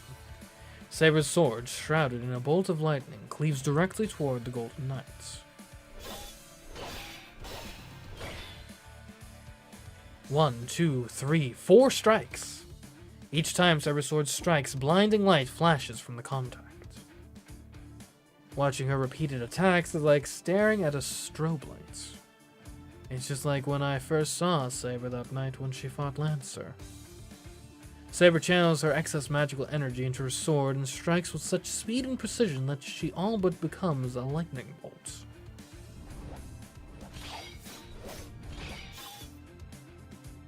The clang of sword against armor echoes through the air. Archer hasn't even drawn his weapon yet as Saber's sword strikes at him. He barely manages to defend his head with both hands. Well, he's fighting barehanded. Sheesh. He simply doesn't have the skill to block Saber's attacks. Saber's skill with a sword is vastly superior to his. On top of that, her sword is invisible. Even if Archer draws his weapon, he won't be able to defend against that invisible blade. It strikes his armor relentlessly. The sword hits the armor, chipping away at it and sending sparks showering in all directions. The only thing the man can do is ward Saber's blows from his face with his hands. This isn't a fight. It's a massacre. But, in spite of the fury of Saber's attacks, Archer's armor remains intact. If he is still unscathed even after such a savage assault, that golden armor must be his noble phantasm. Huh. I suppose I can't allow this to continue. You certainly do have a limitless supply of magical energy. It's not often an attack can make my armor begin to creak. Archer raises his arm, but not towards Saber. I have no idea what he's trying to do, but Archer just stretches his arm up into the empty night sky. Enough playing around. Offer your body to me. Right now. Am I hallucinating? Is this an illusion? He has something in his hand. It's a short sword, shaped like a key? Oh my goodness! He's Sora! How could I not see it before? Of course. Ignore the copyright issues.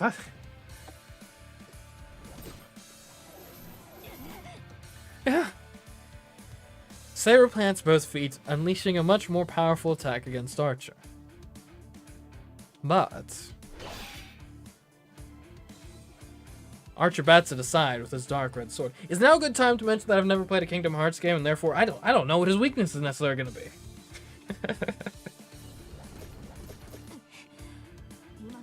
Is that a noble phantasm imbued with a curse of vengeance? Saber puts some distance between herself and Archer, glaring at his sword.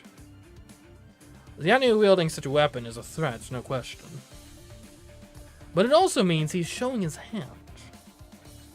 Whether his noble phantasm is armor or a sword, we'll be able to figure out how to deal with it as long as we can see it.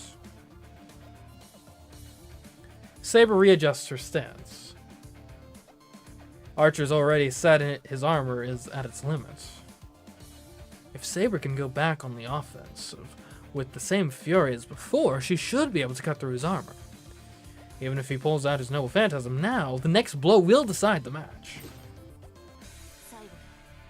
It's the end.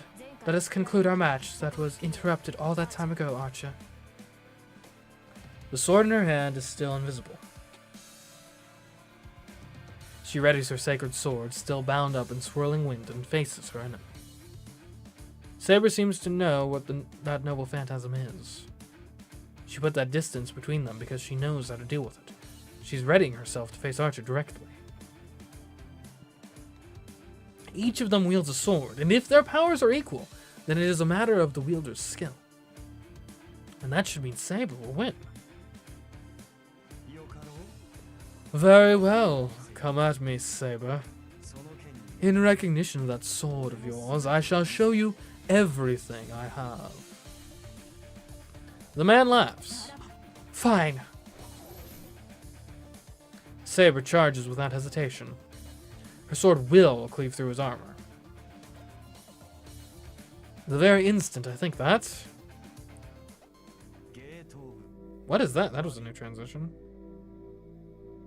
Babylon, eh? Okay, that narrows it down a bit. Gates of Babylon. An invisible door opens behind the man. What? Saber jerks to one side. Archer holds something else in his hand now. Not the black and red sword. It's an invisible sword like Saber's. Is his ability to... Does his noble phantasm let him copy other noble phantasms? Is that how he had all... That's tough. That's tough.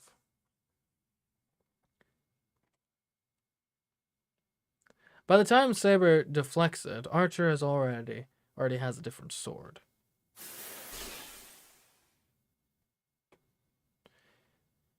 So Babylon though, that's Mesopotamia, that's that region. So if we're talking like the Babylonians obviously, but also like Syrians, who was before the Babylonians? I forget. But if we're thinking of notable figures and characters, I mean the ones that I know of off the top of my head would be either like there's King Nebuchadnezzar of Babylon. There's also Gilgamesh, which might actually be more likely. I mean, he's actually, Epic of Gilgamesh would fit. Because I'm noticing most of these heroic spirits are more on the mythological side of things than the historical side, so Gilgamesh actually would probably make the most sense, honestly.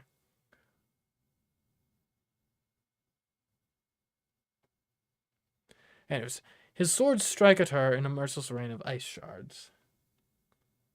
Saber twists away to dodge, but the air around her becomes almost solid with flying blades.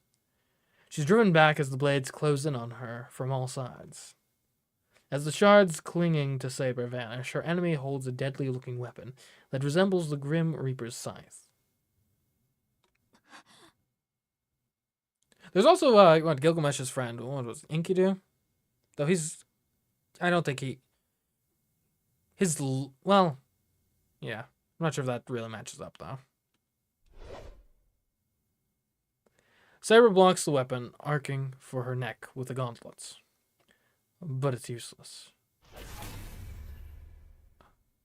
The scythe shears through her gauntlet like it's made of tissue paper and begins to drain her magical energy.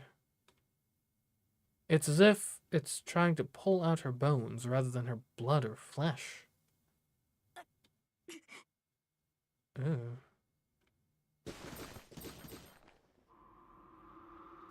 Saber stumbles, but she manages to keep it together. So this whole encounter, though, it's making me think, is the personification of death a heroic spirit? Because that would be kind of cool.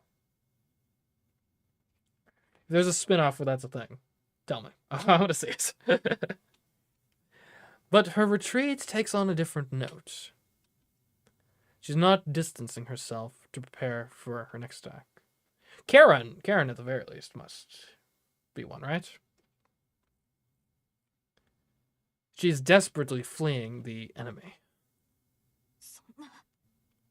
That can't be.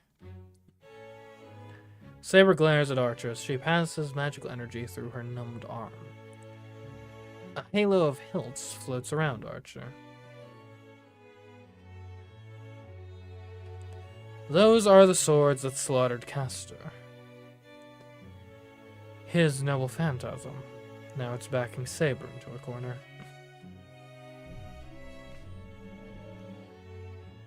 Personification of pestilence. Okay, I mean, that's close. They also have war and... Oh, what's the other one? It's not disease. Is it? Well, is it plague, pestilence, war, and death? I forget what the horsemen of the apocalypse are, but...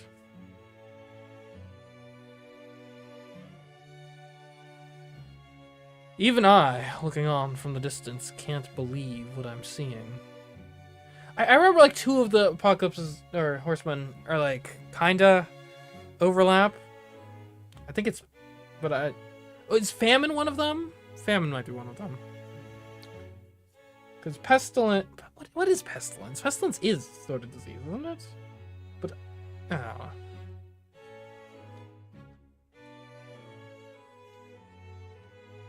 Not 10, not 20. I can't see them all, but I can tell there's no end to them. They're all from different times and places. That servant has all the divine mysteries that have ever been mentioned in various legends and lore. Archer, who are you? Saber's voice trembles. No servant would ever reveal their true name just because someone asks. But Archer's noble phantasm is so bizarre, Saber couldn't help but ask. Answer me, Archer. Heroic spirit should only have one noble phantasm. Some may have multiple noble phantasms, but 2 is usually the limit. Well, I'm trying to think, though. So, like, what would the justice... Like, if he is Gilgamesh, I kind of see a justification here, because Gilgamesh is our oldest surviving, like, narrative, right?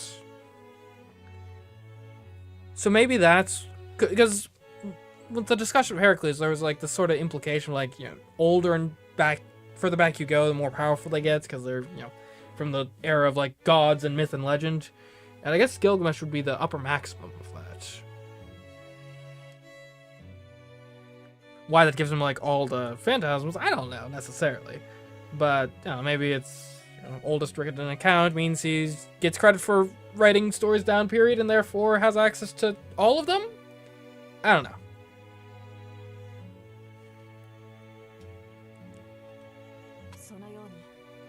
A heroic spirit with an endless supply of noble phantasms like you should not exist. Should not exist. Now, Saber, do not rush to judgment. Heroic spirits make the weapons they use during their life into noble phantasms. So it's quite simple. All these noble phantasms are things I collected while I was alive. Oh, hold on a moment. Wait a minute. Epic of Gilgamesh is all about him. It's his quest for immortality, right? He got immortality. So he had a lot of time on his hands to master a lot of weapons. Is that what is going on here? Oh, yikes. Although technically I thought he didn't get immortality. I thought that was like the whole point of the epic, but I guess creative liberties, creative license. The King Arthur story, as recorded, isn't quite exactly how it's recorded here, so.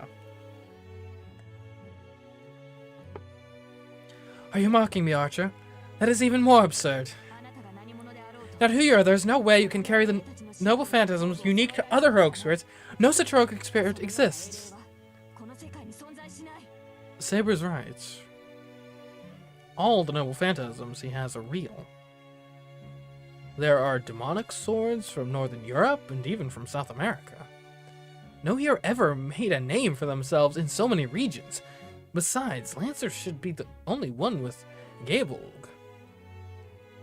Rogue spirits have their favorite weapon they use during their life as their noble phantasm.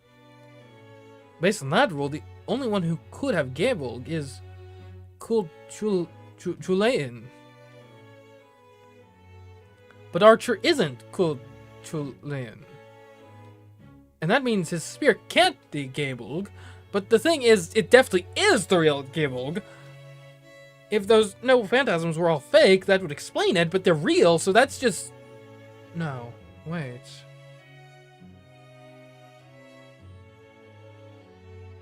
Could they all be originals? The weapons prototypes?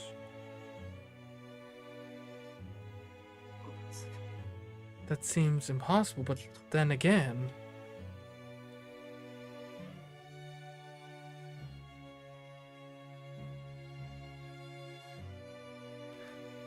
Wait, you're saying that CH is pronounced like... Why is it a CH then?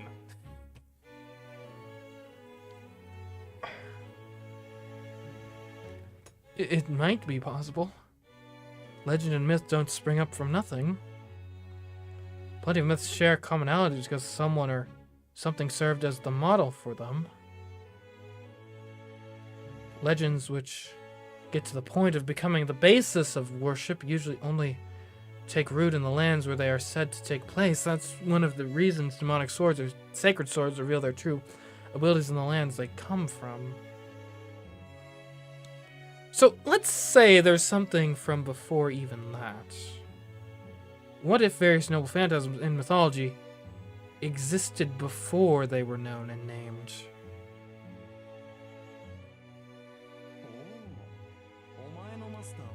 Ah, your master's not entirely useless. He seems to have a notion of who I am.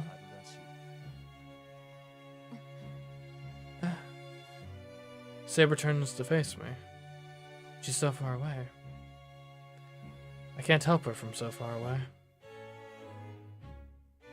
I finally gotten to the point where I can move, even if it's still difficult.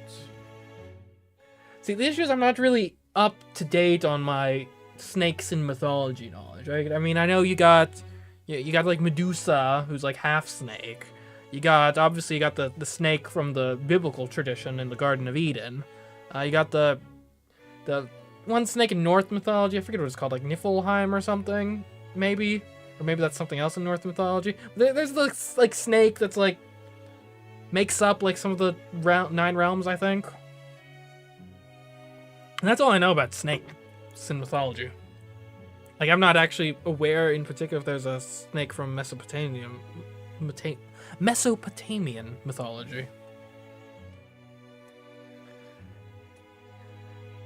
Anyways, I finally got to the point where I can move, even if it's still difficult. Run, Saber. These noble phantasms are... You're saying they're all real, right? Indeed, it really is simple, Saber. Let me tell you of the earliest days of Earth, when the world was still one. The single nation prospered and its king collected so many treasures. Until there was nothing left for him to collect. He lacked nothing. He possessed the perfect treasure, but he never used the weapons within it. The king carried them with him into eternal slumber. That's all there is to it. After the king's death, the contents of the treasure were scattered around the world. Each was valued for being a truly exceptional weapon. So in time, they came to be treated as noble phantasms. So this whole, like... Okay, and granted, maybe this is my... obviously I'm in Western society, so I have more of a, at least, background in osmosis understanding of, like, the, Judeo-Christian tradition.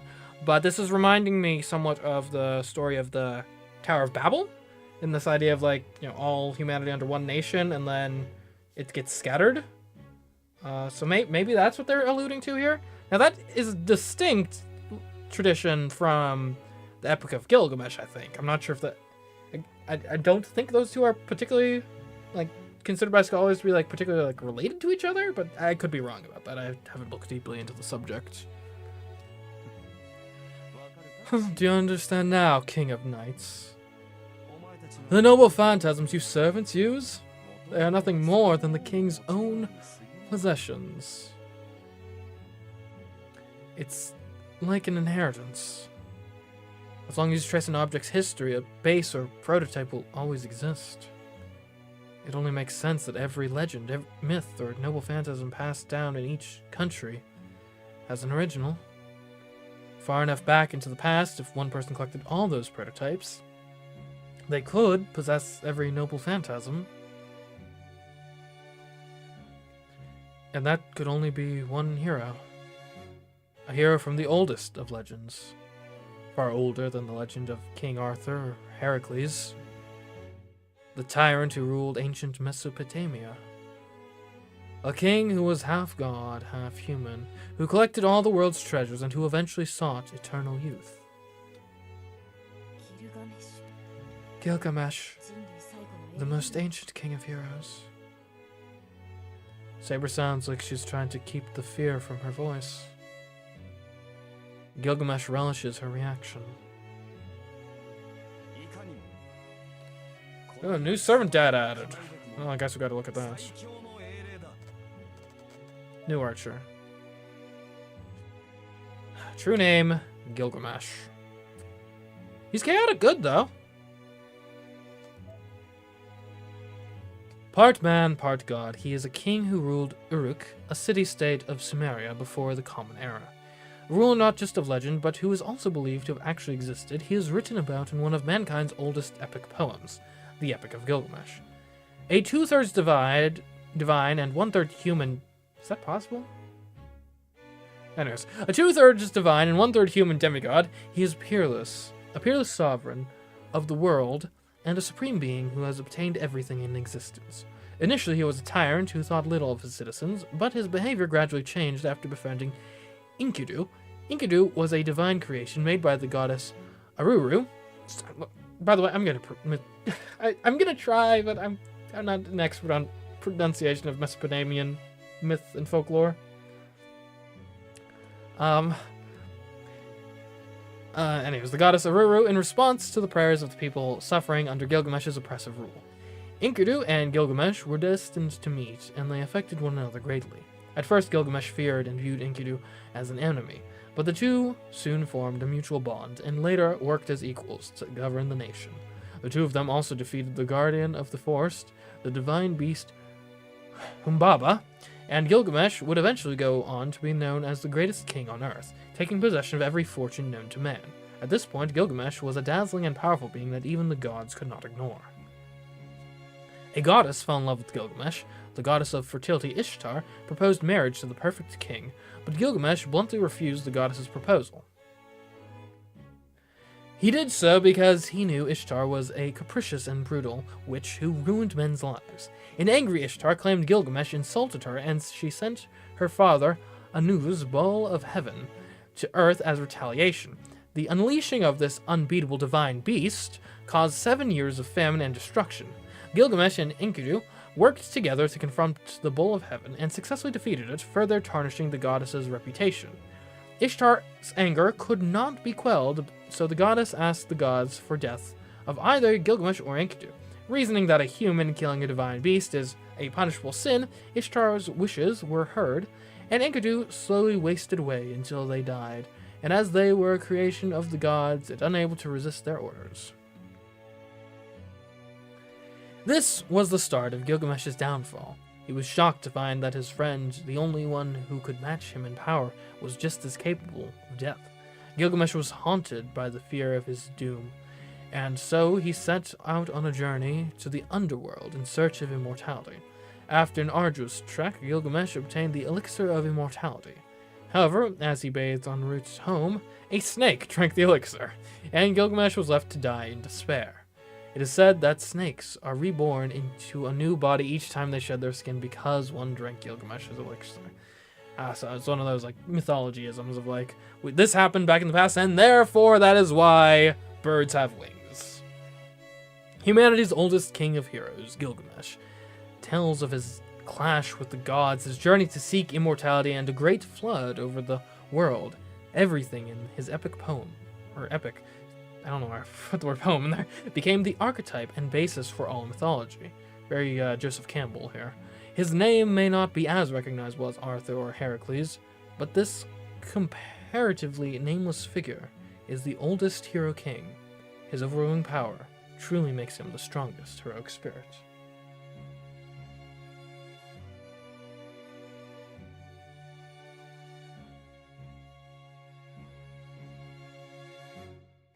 Huh. Okay.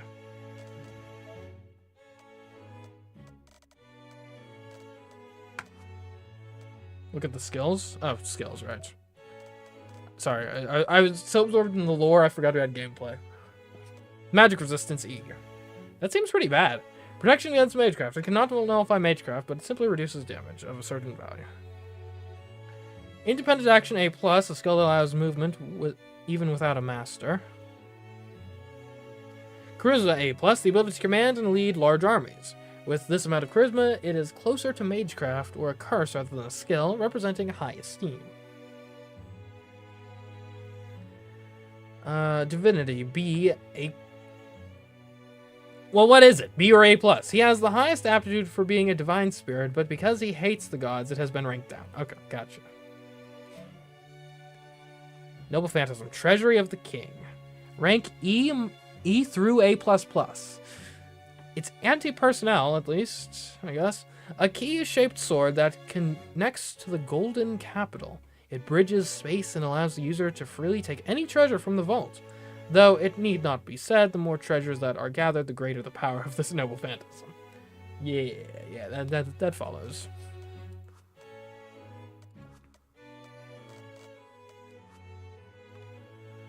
Indeed, I am the strongest heroic spirit, and should you fight me, you will find you are no match for me.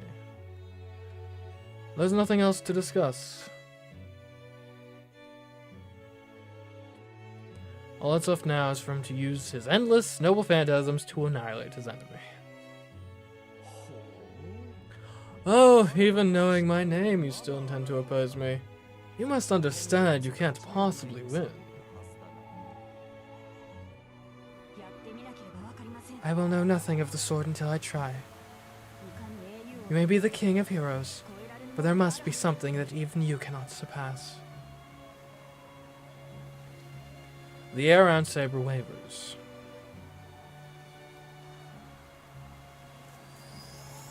Oh.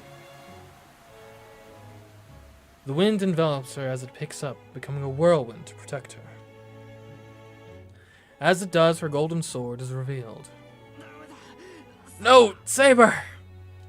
I don't believe this. Is Saber intended to use Excalibur? He looks kind of perturbed. Gilgamesh stops. He must know how powerful Saber's sacred sword is, because his self-assured composure falters. Saber glances towards me briefly, but her focus is on Gilgamesh now. Is she telling me to run away while I have the opportunity? Gilgamesh's back is to the river. While Saber is over here with me, this positioning must be the result of our shuffling around earlier. Before I realize what's happening, Saber is facing Gilgamesh, protecting me. Nukas? Oh man, I wonder if Harry Truman was a heroic spirit, do you think his noble phantasm would be the atom bomb? Like, it's gotta be, right? Because he was the president when we nuked Japan, yeah?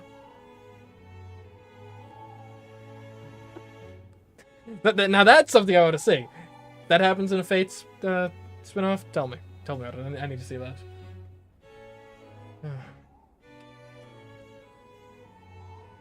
Wait. Mordred is best girl? I thought Mordred was a guy.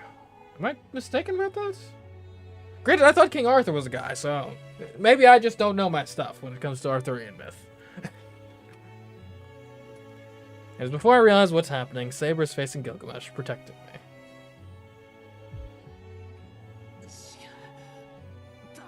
No president's a heroic spirit? Dang. Not even Washington. He basically is like a pseudo-mythological figure at this point with all the kind of legends and stories surrounding him. No, you can't. Not here. I try to force myself to move. With all the strength I can muster in my numbed body, all I can manage is lifting a single arm.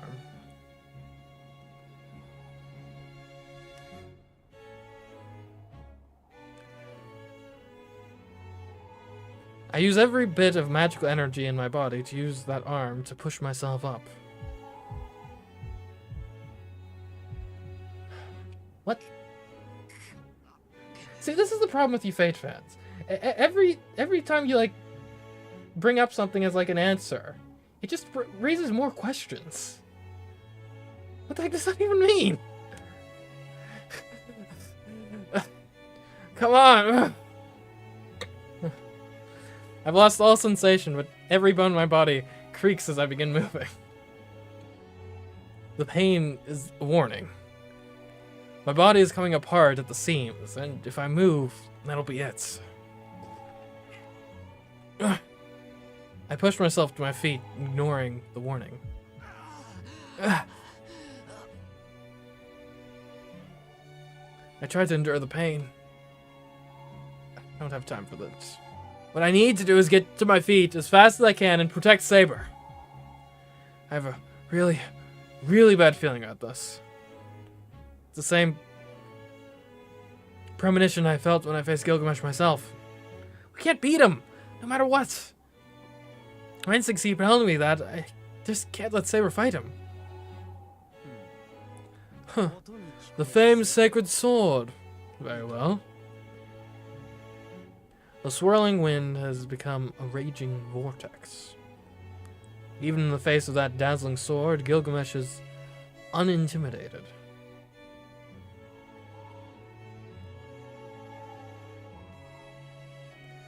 On top of that, I suppose I should select a weapon well suited to oppose it. Okay, so she's coming out with a sword, so we're gonna get a lance, yeah?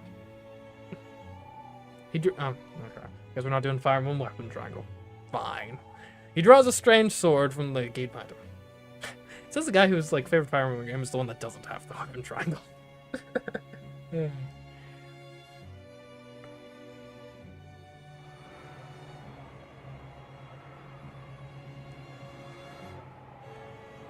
That's where my premonition came from. The sword he has now doesn't exist in any legend. I can identify every one of the noble phantasms floating behind him, but I have no idea about that sword. Alright, everyone, really, Shiro? Come on, you don't need to lie when you're bragging. Look, you don't know what every single mythological weapon looks like, Shiro. I don't believe that. See, of all the things that have happened in this game, that's what I take the most umbrage with. That is what I find most unbelievable.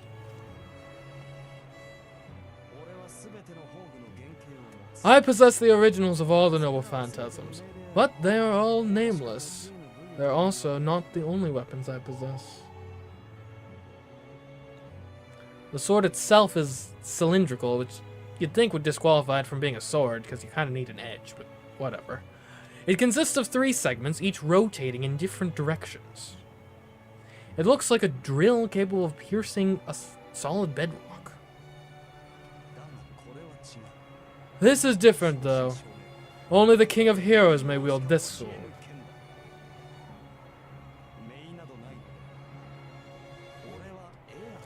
It has no name, so I simply call it EA Sports. It's in the game.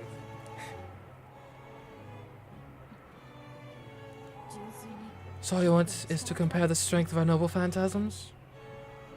Light flashes off their weapons. The 2 of them are still about 10 meters apart. Gilgamesh can't possibly avoid her attacks from that distance. Yes, there's no need to hold back now. I always wanted to go up against the sword they say is strongest. His laughter echoes in the space between them. Saber must have taken that as a provocation. Very well. Then defend yourself against my sword if you can. Saber moves. Her lips form the sword's true name.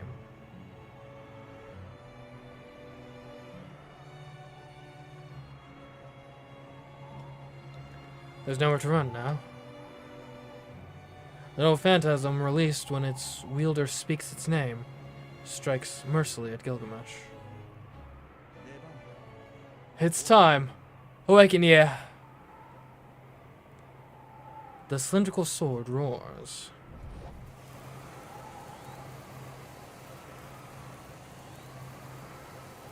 In response to Gilgamesh's words, the three segments whirl faster. If Saber's Excalibur summons a whirlwind by driving wind away, Gilgamesh's, creates a gale by drawing in wind.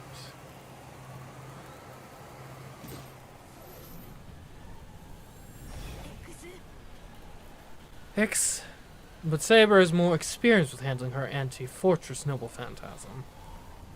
It's faster than,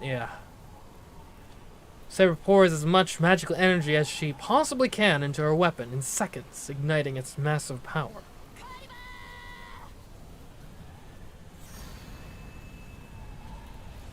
She doesn't hesitate. Saber unleashes the might of a sacred sword so powerful it could split a river in two. At the same moment, Enuma Elish, little-known cousin of Billie Eilish, a light of matching intensity flares to meet Excalibur's attack.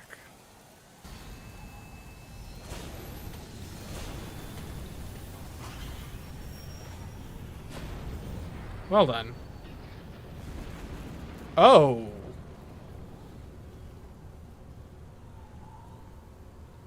The impact is tremendous. Like, literally, tremendous. Raging winds tear trees from the ground. The colliding lights are like an exploding sun blinding me.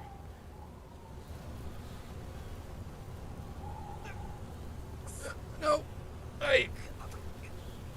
I'm on the verge of being carried off by the wind.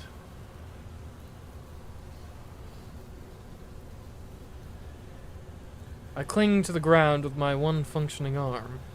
It's all I can do to weather the storm of wind, light, and heat. How long will this go on? Their overwhelming attacks so powerful, I fear they might split the world in two, but then... It suddenly ends, with Saber surrounded by white lights.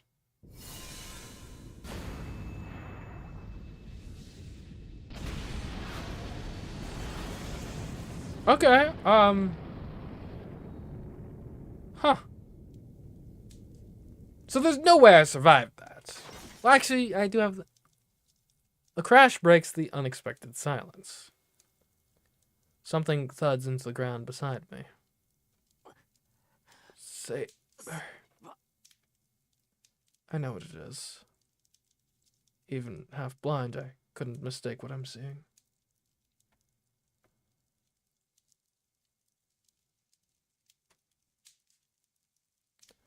Oh no.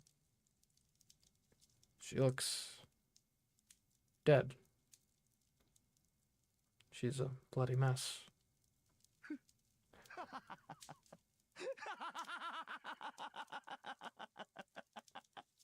Oh, this is funny to you?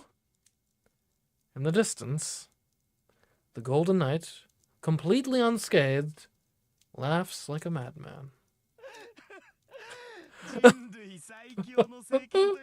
So that is all the power of humanity's strongest sacred sword can muster.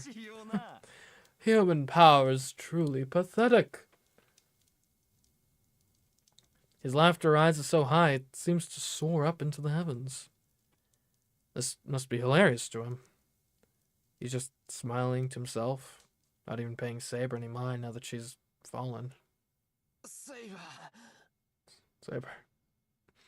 She doesn't answer. Blood spurts from her mouth as she tries to gasp. The world goes red. What was I doing? I knew this would happen. I knew Saber couldn't win against Gilgamesh, so why didn't I try to stop her? Even if I had to use a command spell. What a bore. Not even a challenge.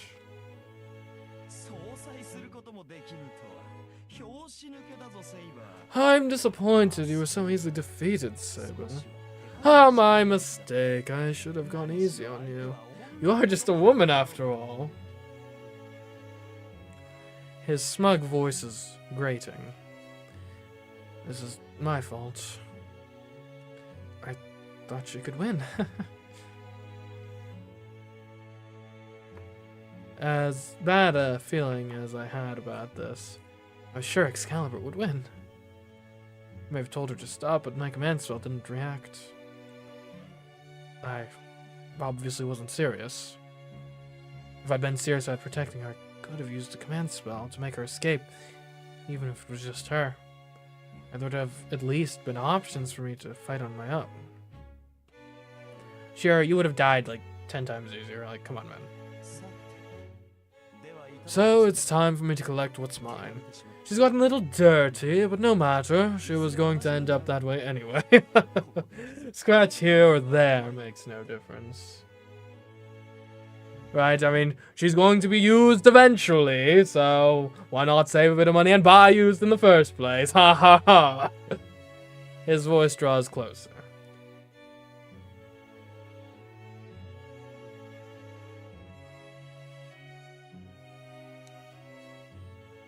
Interesting.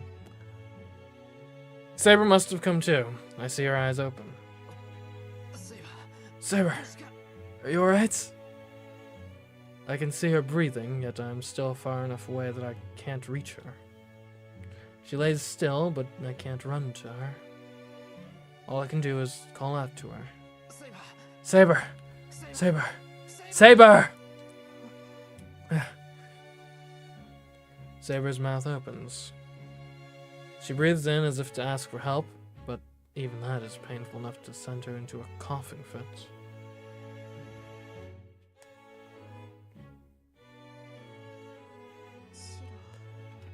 Shadow, are you there?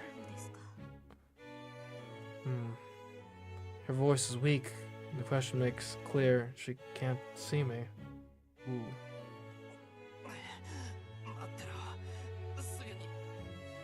Check out the profile. Oh, maybe after this, like, super dramatic scenes and stuff. Hold on, Al. I can't very well say I'll help.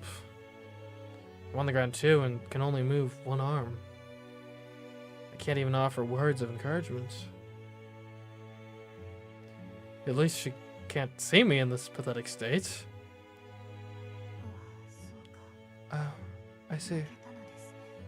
I must have lost. She tilts her head toward me, her eyes lifeless. I am sorry. Please escape, even if you must do so alone, Master. Saber coughs up blood. Anger seizes me, and I see red. I'd been relying on Saber, and this is the result. I took one hit, and I can't even get up. I grab my head with one hand, and that still works. I could just about kill myself. I have every intention of crushing my head, and so pour all the strength I can into my hand. That doesn't really seem like a advisable course of action. The switch fails. Instead of using my finger, I imagine a hammer to press the switch to change myself into a mage. Don't ever use it again. Protection is beyond your abilities. Or projection is beyond your abilities. I hear Tasaka's voice. She said that trying to MageCraft beyond your abilities will destroy the caster's nerves and magic circuits. So what? Saber's more important than any of that. If I can't protect her, I don't need my head anyway. She saved me so many times. I've never cared about someone the way I care about her. So, if I can't protect her, I'm better off dead.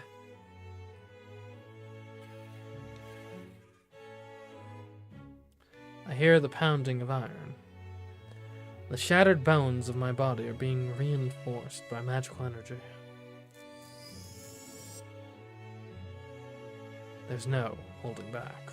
But first, let's actually see what's going on with regards to our new info.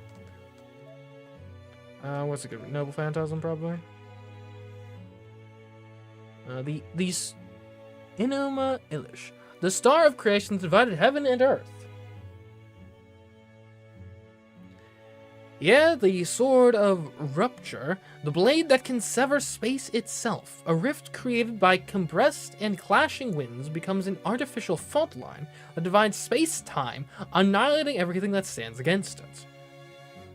There is no way to defend against its destructive power unless the target has an anti-purge AC, or an attack powerful enough to cancel it out. The damage value is strength times 20. So, let's suppose you roll your d20, it's a relative average roll, 12, multiply that by 20, and you're talking 240 points of, 240 points of damage there. But the MGI, magic value, can randomly be added to strength. Its maximum damage is 4,000. I feel like did I forget to carry a number? Its maximum damage is 4,000. However, its damage increases exponentially when noble phantasms from the treasury are used as backup. It is a sword with the power to sever the world, which makes it equal to, or even more powerful than Saber's Excalibur. You don't say. Rank EX. What? Okay. It's an anti-world weapon? That's a thing? Yeah. Range 1 to 99. Max targets 1,000 persons. Okay, now, sorry to be a bit of a nitpicker and stickler for definitions, but I would think the world seems to have more than 1,000 persons on it.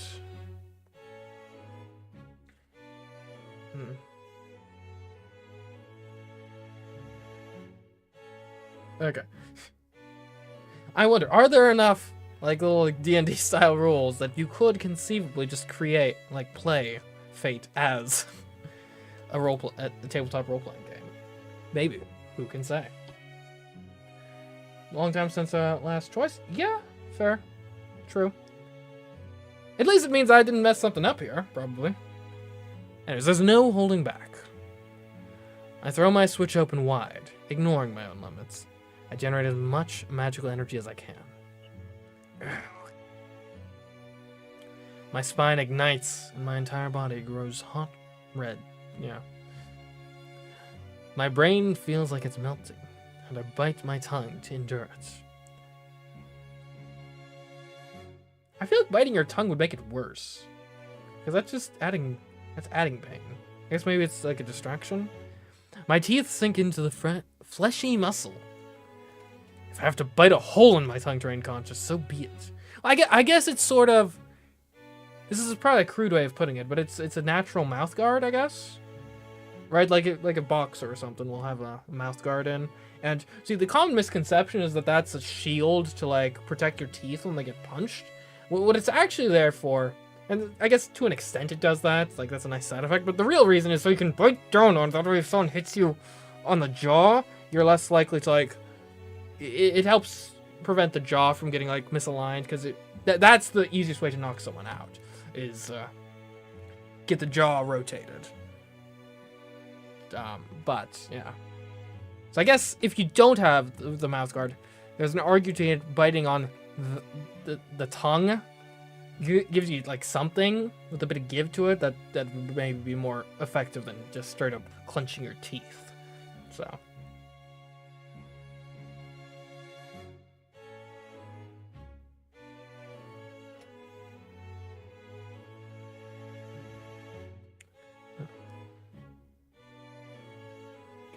Okay. What? The footsteps stop. Gilgamesh's amused laughter stops with them. Shiro. What are you doing? You mustn't, or your body will...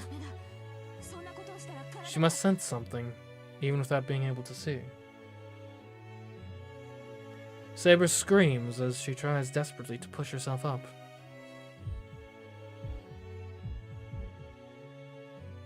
Something in me snaps. I stand up. My body tries to ignore my orders, but it begins to move with the help of the surge of magical energy I pour into it. It's like being set on fire and instinctively running towards water in hopes of surviving. I don't care. It's better than seeing Saber like that. Oh, right. With my mind very nearly burning up, I finally realize. From the beginning, I vowed to wield my sword because I didn't want her to get hurt.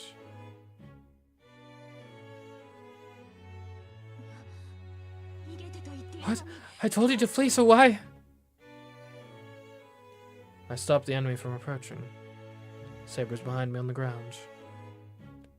This is it. There's no way I can retreat now. I restrain my panicking, burning body and focus my will. I need to imagine one single thing. I divide the projection into 8 sections and replicate the lost sword.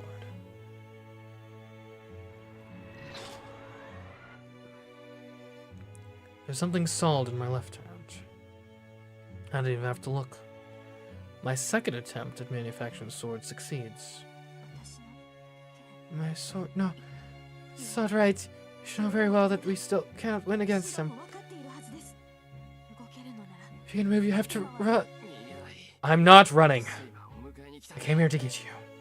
No way am I going home alone. I ready the sword. See, now, not to, like, Monday morning or Saturday night quarterback this, but I would have copied Gilgamesh's sword, just personally. Given that, like, or maybe both. I'm not sure if that's within... I guess Shiro is more experienced with Excalibur, so I guess maybe that makes up for the apparent discrepancy in power. I hold it in both hands. It's so much heavier than the bamboo sword, and glare at Gilgamesh. No, stop! Shiro, he is... I ignore Saber's words and take a step forward. There's about 4 meters between us. If I rush at him with all my might, maybe I can cut him down. He doesn't move. Gilgamesh watches me for a moment, then laughs. I suppose I'll kill you, then. His voice is utterly devoid of emotion. I instinctively block the attack that comes my way. Are you... I dodge the surprise attack by swaying sideways.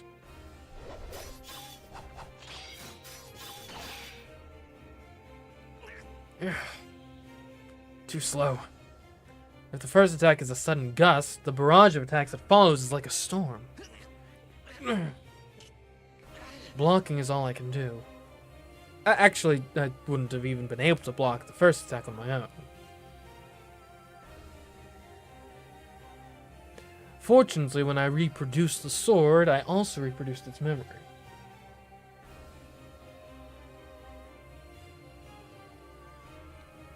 A sword that's been in so many battles again gains a will of its own after all that experience. This sword must have already mastered this particular dance. I can't follow Gilgamesh's attacks, but the sword seems to be able to.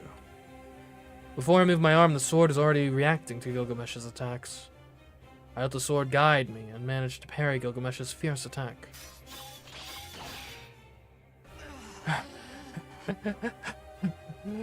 It doesn't last long. Every time I swing the sword, my fingers go numb, and I find myself gradually lagging more and more behind the sword's guidance. You mongrel! This is beyond unseemly. Gilgamesh must not be able to tolerate even the slightest bit of resistance from me. He glares hatefully at me as he backs up just the slightest bit. I'm saved. If he'd kept attacking, I wouldn't have lasted another second. I tried to catch my breath. And then... You filthy faker. If you're so enamored of it, I will show you the real thing. He draws a sword. What? It looks... familiar. The decorations are different, though. The thoughts that went into making that sword, as well as its soul, are too similar to the sword. Don't tell me. The prototype of this sword. That's right. But its precision as a noble phantasm is without equal. The sword in the stone you hold now originated with the Norse legend of the sword impaled in the tree of supremacy, and this sword is the concept prototype for both. This sword serves as the very foundation of the concept of the divine right of kings. Is he saying he's holding the original model for the sword in the tree of supremacy? The Norse hero Sigmund's demonic sword, Gram? No child surpasses their parent. Replicas deteriorate with each iteration, and are no match for the original. And that's one perspective to take. Light flares from the blade. The sword understands perfectly that this is the same attack which killed Berserker in a single strike. Ugh. It must be protecting its owner. The sword in my hands moves toward the enemy's sword more fiercely, more powerfully than ever before. The noble phantasm is called Caliburn, the golden sword of assured victory, but it shatters instantly in the face of Merodach, the original sin.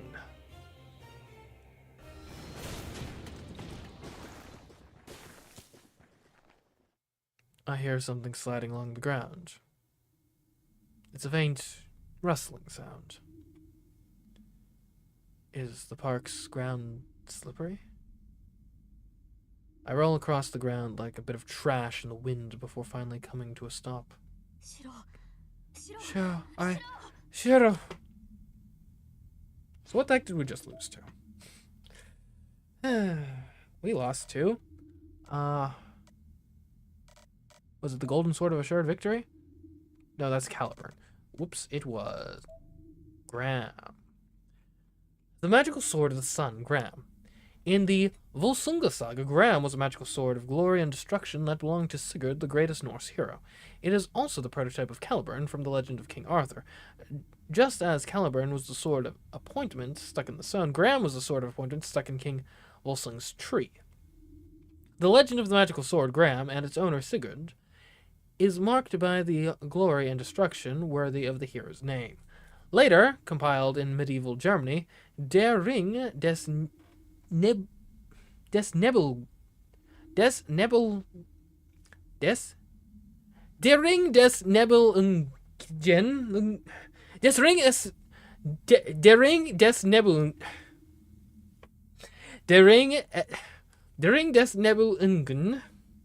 is a knightly tale equally significant to the legends of King Arthur. In this version, Gram appears under a different name, Balmung. It is the strongest magical sword, comparable to the strongest sacred sword, and it even has dragon-slaying properties. One could consider this the natural counter to the famed King of Knights. Okay. Well then. Okay. So, I'll be honest, I expect that to go a bit better than it actually did. Her voice tells me I'm still alive. Oh, there you are, Saber. I'm relieved to see that. I thought I'd been blown away, but it doesn't matter since Saber's here. And then, as long as I can stand up, I can run to her. I glance at my arm. It's red. My arm is covered in some sort of sticky red membrane, but there's no blood coming from it.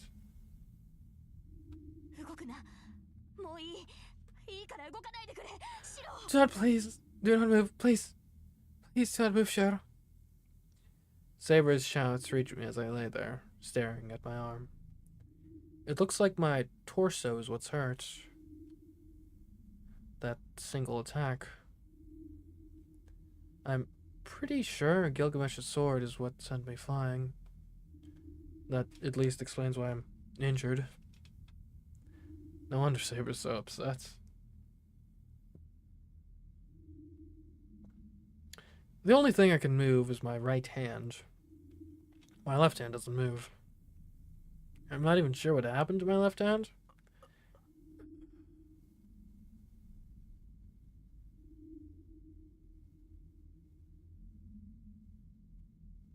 I can't even breathe. A diagonal slash covers my torso, starting at my left shoulder. The slash runs all the way through my body, separating parts of me like mismatched building blocks. I look like a ginkgo leaf. I've been cut open from shoulder to hip. It's actually creepy I'm still alive right now. I don't think this miraculous survival is going to last long. I'm conscious right now, but my vision is already starting to narrow. Besides, even a tiny movement will send all my organs tumbling out of my torso. Maybe I really am dead, and my consciousness or my ghost or something is just hanging around watching what's unfolding. I thought that attack would leave you scattered all over the place. You are nothing if not tenacious, I suppose clinging so desperately to life is the only good quality of a mongrel like you a mongrel possesses. He laughs. I'm grateful for it, honestly. The more horribly grating that laughter is, the harder my consciousness fights to cling to my physical body. But it all ends here. You are unworthy of a lion. She will be mine. More footsteps.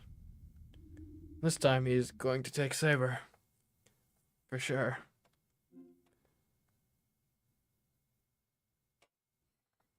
Choice time. Okay, well then. I stand up or don't get up. Can I stand up in this circumstance? Seems unlikely. Though, I mean, if there's one impressive thing about me, it's my insane healing ability, so maybe I can get up. Then the other question is it a good idea? I mean, we don't really have much of a plan here. But, I mean, what happens if we don't get up? I guess he takes Saber, whatever that literally means. Like, take her hostage, take her in holy matrimony, I don't know. I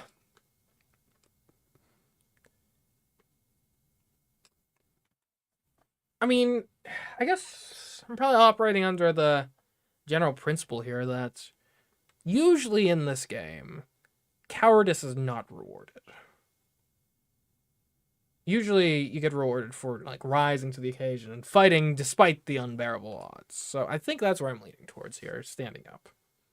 It could be really dumb. So it's kind of a stupid idea, but maybe it's stupid enough to work.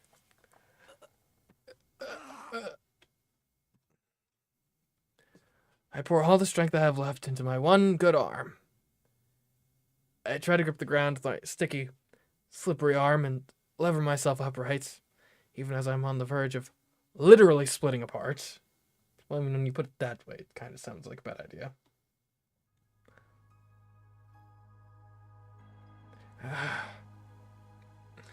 For a brief second, I see Saber's face.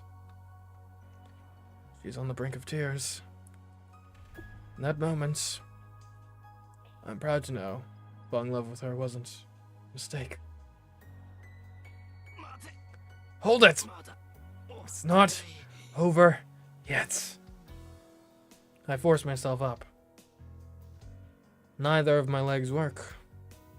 The magical energy that barely kept my body moving is gone. All that remains is my faint heartbeat and the throbbing of my organs trying desperately to continue functioning. Ah, feeling regret, are we? I can hardly blame you, but that treasure is beyond you. I can hardly blame you for wanting to take it for yourself. That must make it all the more painful to see it in the hands of another man. Too far. He goes too far. I can't listen to another second of his shit. Enough. Quit talking at Saber like she's just some thing to be claimed. I pour what energy I can into my right arm. It feels like it's made of lead. My body creaks and protests, but begins to obey. Ugh. I push myself up to one knee. Damn. Listen to me! I take a deep breath, trying to focus what strength I have left. Every time I move, I feel my organs shifting around as if with minds of their own. Why? I don't understand that it is pointless. Saber sounds like she's denouncing me. She's far away. In the distance, I can see her staring at me, sad and forlorn. I push everything from my mind to focus on making my body move. Saber's voice is just a distraction. Gilgamesh's laughter, the pathetic state of my body's in. None of that is my big stop score right now. Right now it's Saber. You ever say that? Seeing her looking like that, it's almost enough to make me give up. Finally, I feel life flood into my knees. Now all I have to do is get to my feet. I don't need it. I need your help. I've lost, and so I am no longer your sword.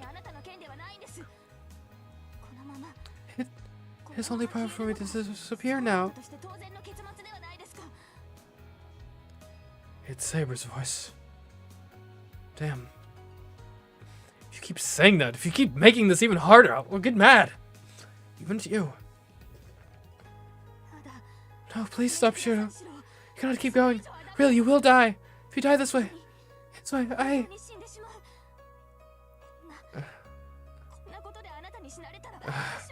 can't keep listening to this. There's no idea how I feel. Shut up! Just be quiet for a minute. There's nothing wrong with relying on me at times like this. That is wrong, Shiro. Please do not twist your priorities so. You should not concern yourself with me. Just put your life ahead of mine. She's pleading with me. Knowing that I'm responsible for the agonized sound of her voice makes me want to give up right now. But I refuse.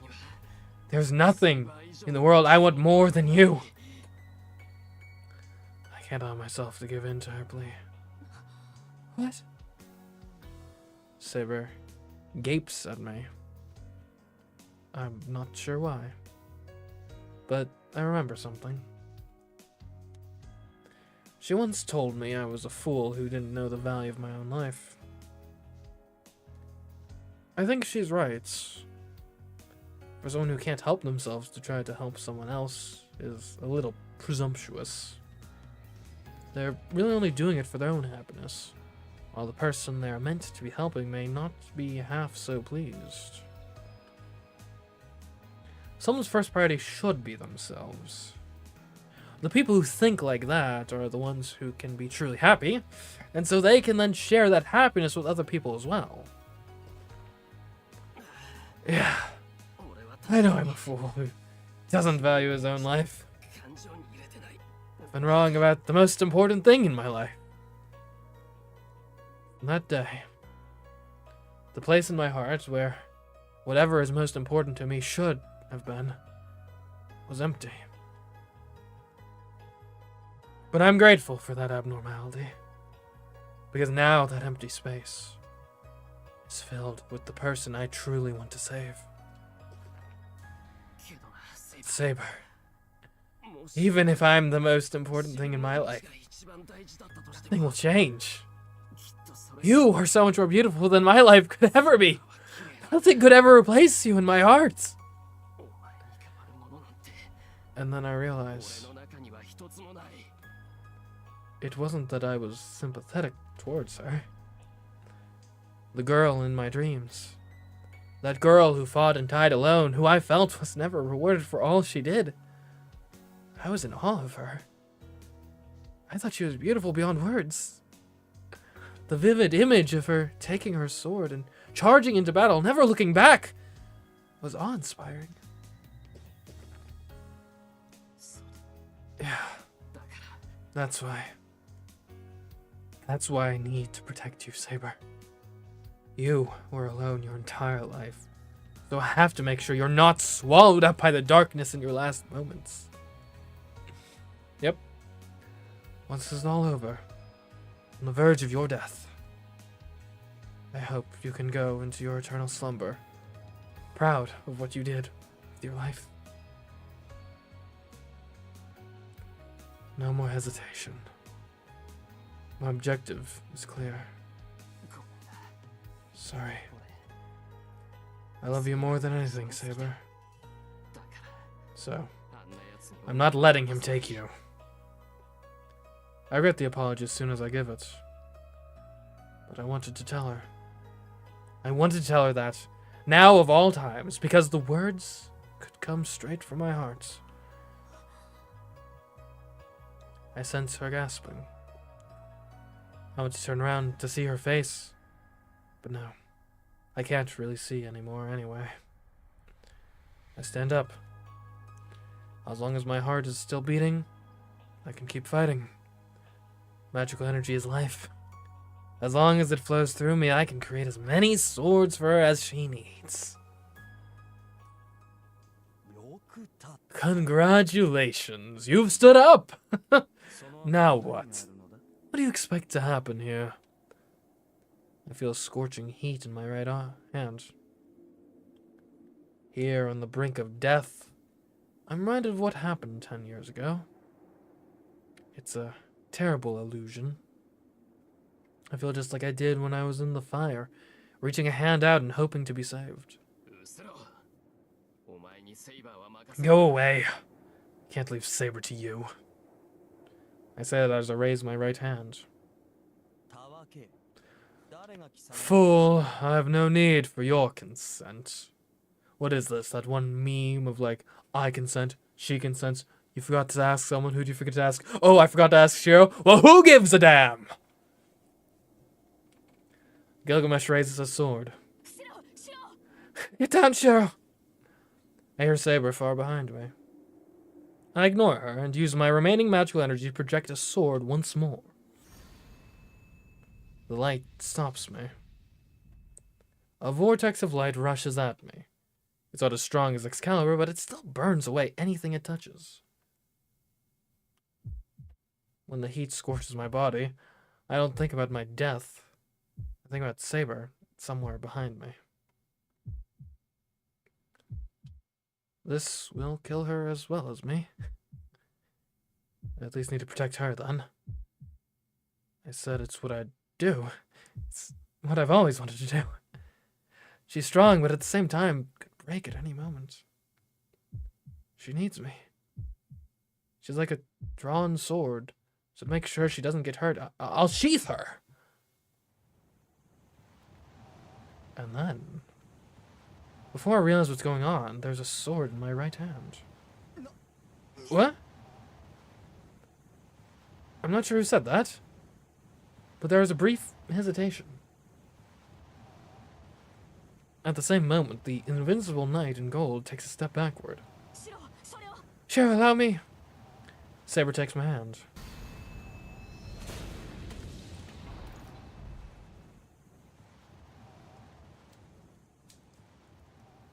The vortex of light fades. Saber's right beside me. Before me is Gilgamesh, eyes open and bleeding. Oh. I don't know what happened. But Rez, it's just like the Berserker battle. Saber's using whatever I made, and it destroyed Gilgamesh's Gram. Two titanic beams of light collided before one overwhelms the other, and we managed to truly wound the man who, until now, had been completely unscathed. He radiates murderous intent. It is terrifying. In spite of that ferocious, murderous rage, the Golden Knight leaves without a word. Huh? What? But there's no time to be surprised. I have no idea why he just left. But even as I feel myself slipping into unconscious, I know the battle's over. My knees buckle. The tension that kept me upright fades and I collapse. Saber hurries forward and catches me. While I slip down onto my rear, supported by Saber, I look over my body.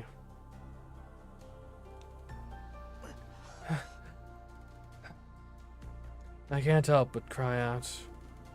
My body is torn to pieces.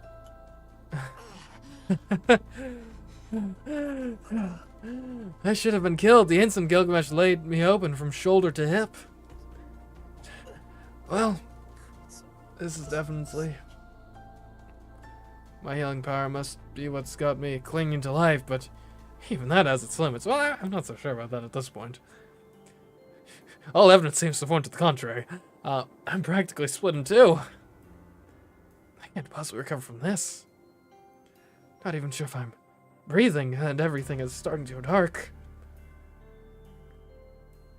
My end is near. The only good thing to come from this is that Saber's okay. My wounds are fatal, but it looks like Saber's just exhausted. She's disarmed and her wounds are already healed. Really? She doesn't normally heal that fast. Even if I end up having to drop out of the war, I'm sure Tasaka can take care of the rest. I hear that sound again. That sound of creaking bones is coming from me. Curious, I look down at my wounds. What? I see myriad swords? That's concerning. Or I see what looks like tons of tiny blades converging, layering atop each other, trying to knit together my broken body. I feel faint. It looks like every muscle and bone in my body is made from swords. Well, that's weird. Am I just an amalgam? A weapon? A literal metal weapon? Given life? What does that mean? What are the implications? Am I real? Am I human? And if not, why not? What is my purpose? The next moment they're gone. My body looks normal, and what I thought was a moment ago, or thought I saw a moment ago, seems to have only been an illusion. As proof of that, my ruined flesh begins fusing together. My wounds close right before my eyes. It's more like restoration rather than healing. Looking at it, I feel a surge of disgust rather than fascination. What? Looks like I'm going to make it. Huh. But this is just too... What a relief. It appears you will not die, Master. Saber, please don't tell me you did something reckless. I hear Saber's voice in my ear. She's, really close. Well, that's great, but my body... What's... I want to ask what's going on with her body, but I'm suddenly overcome with dizziness. And then, my body is enveloped in a soft embrace.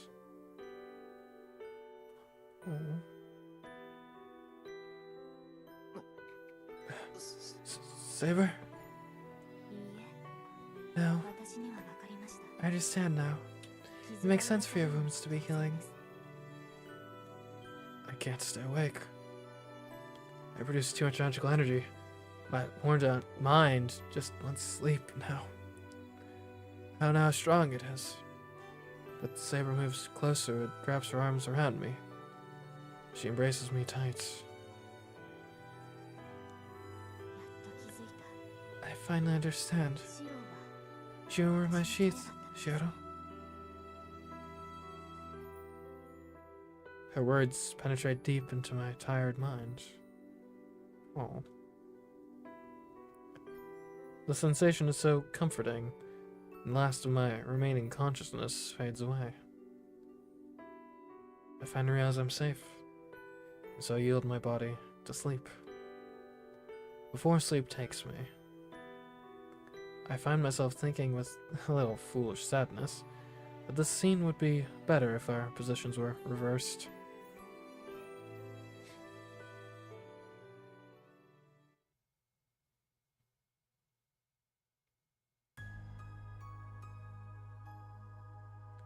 For the final time, I see that red hill once again. The red memory. I dive deeper into her memory, and I realize I'm seeing it for the last time. Does that mean we're getting close to the end of this particular route? Maybe? I don't know. Well, who knows? Close to the end might be. And, oh, you're in the epilogue. It's 3 more hours. It's a memory of a certain night that I have seen many times already. I mean, I guess we haven't gotten the Grail yet, so we probably have at least that left to go. And the lamps are still large, so there's still some underlying things to answer. That was a beautiful moment. Hard agree there. After becoming king and killing her will, so that she could devote herself to the will of her nation, her days were now marked by the resentment of her trusted knights. Every time she won a battle, Ultra was made to fight more battles she didn't want. She continued to hide her sex, which helped more suspicion, or heaped more suspicion onto her. All that awaited the isolated girl was a rebellion at the hands of her own family. A young knight took over the nation while the king was away on an expedition. The knight's name was Mordred. The knight, son of Ultra's older sister Morgan, was in fact the king of Knight's own son. Hold on, wait. The knight, son of Ultra's older sister Morgan, was in fact the king of Knight's own son. Okay, so this is Saber's son, who is being passed off as her sister's son? Like, okay. Because I know in Arthurian mythos, Mordred is the product of, like, an incestuous relationship between Morgan and Arthur, I think, right? I think? I'm not an expert, but that's what I've gathered. Which makes sense. But doesn't make sense biologically if Arthur is now a woman. I'm confused. Why am I... This is the final one. It's supposed to give me answers, and I'm just even more confused. Ultra was never able to have a child as a woman. Okay. But Mordred had her blood coursing through his veins. What, is this like an immaculate conception type of thing, or... I'm not clear what happened to make this possible. You and me both, brother! But Ultra's older sister, Morgan, loathed her for becoming king. Mordred was created as a clone and served the king without knowing who his father was. Mordred sought an opportunity to take the throne for himself, ultimately going so far as to organize a revolt. I'm still confused.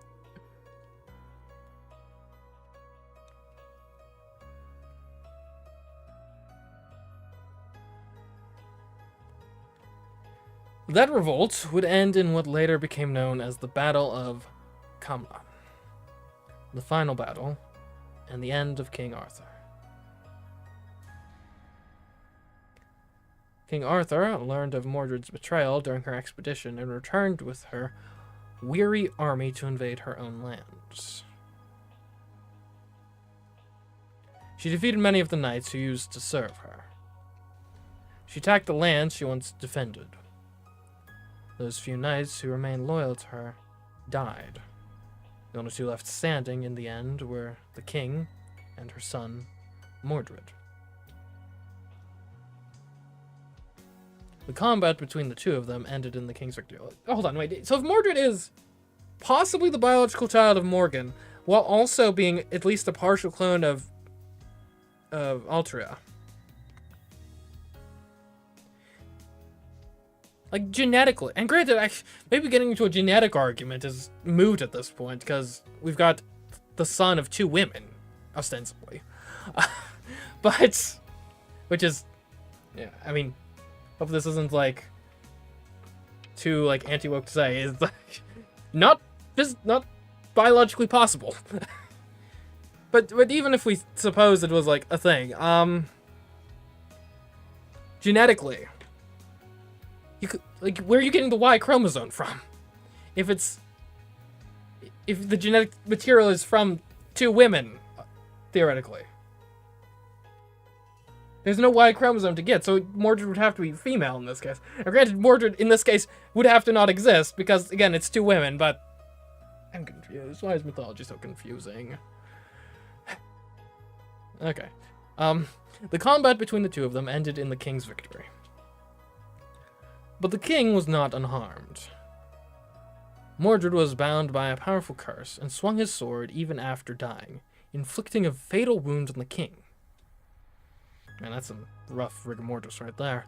And so the battle ended. It was the end of her, the king once known as the King of Knights. It must have been heart-wrenching. None of the battles she fought were painless. Every one of the 12 battles she fought was intense, but this final one was her greatest loss. She returned to her homeland only to have to destroy her own army. She was forced to punish the knights who once served her, and had to watch those knights who remained loyal to her die. And in the end, she had to kill her own son. I have no idea what was going through her head in that moment. But I had to pray. I had to pray for the lone knight who tried to remain king until the very end. I pray that this dream of her just before her death is the kind of dream a girl named Ultra would want to see.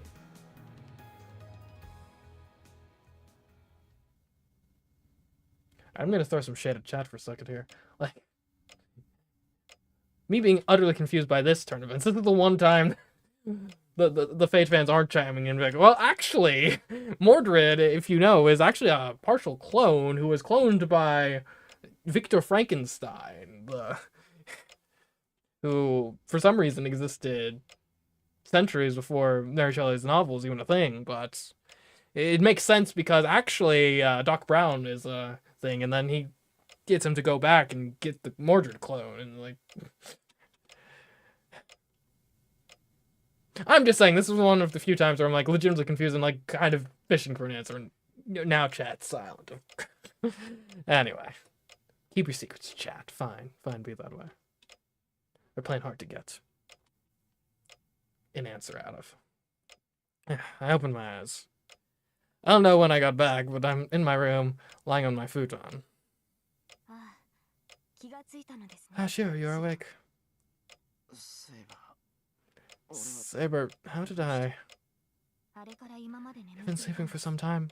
You're mostly healed now, so there is no cause for concern. I see. I guess that's good. But what about Saber? She used Excalibur. She must be running low on magical energy since she probably healed herself, too. Saber, were you taking care of me this whole time? All I did was to wipe the sweat from your brow. I cannot treat wounds like Finn. You dummy, you didn't have to do that. You're probably suffering too. That is not true. My wounds are insignificant compared to yours. However, on that subject, though your wounds have healed, they were severe enough that you might have died. You must be mindful of your body and its limits right now. Saber reaches for a basin of water that sits beside her. She draws a towel out of it and wrings it before wiping me off with the cool water. Honestly, what she does mostly just embarrasses me. Does your wound still hurt? Your fever does not seem to have gone down. I don't have a fever. That's what I meant. I want you to rest too. You might be fine right now, but you still used Excalibur. You should be resting, or you might collapse again like last time.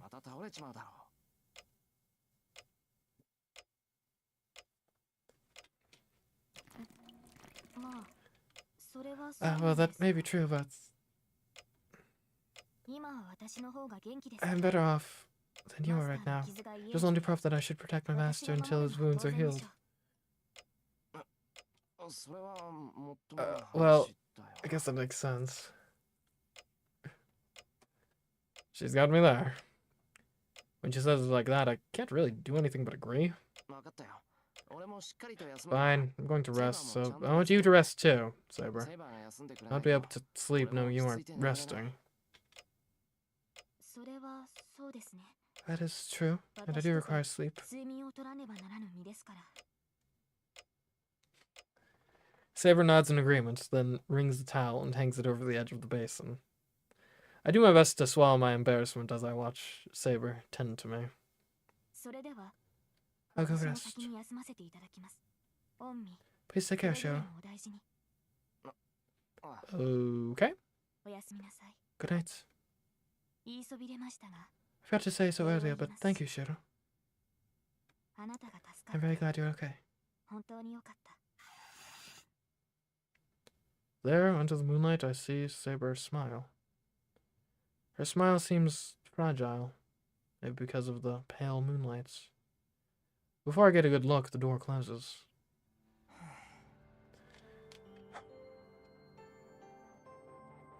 When Saber disappears into her room, I'm stricken by a sudden sense of relief. Or maybe loneliness? I regret not telling her to stay here and just take my futon while I use my arm as a pillow, but that would be too much for her. Besides, if we did that, it'd remind me of that night. I shake off the image that works its way into my mind. Too many things have happened today. It feels like an entire week has gone by just today. My date with Saber was more challenging than fun. Then we got into an argument and I left, abandoning Saber. And then...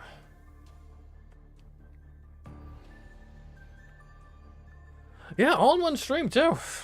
This was very eventful. No, I shouldn't think of that until I've completely recovered. Not only do we have to deal with Gilgamesh, but we also need to defeat Lancer, and whoever his master is. We need to rest, recover, and regroup, so we can be at our best, or else we don't have a chance at winning.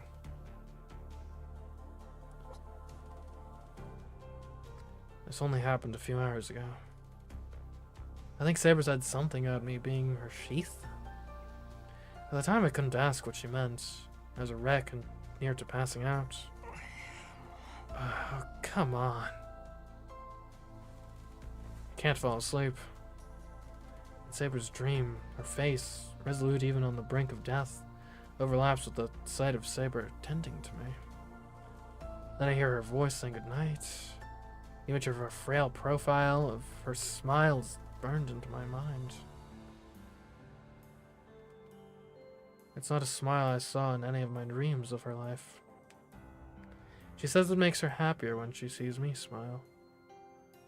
That just drives me nuts. I'm not sad, just exasperated. I don't know why it annoys me so much. I actually find myself getting angry. I punch my futon. The desire to lash out in the face of this frustration just completely overwhelms me. Shiro, is something the matter? A concerned voice drifts in from the other side of the closed door. My breathing is heavy, so she must think I'm having trouble sleeping.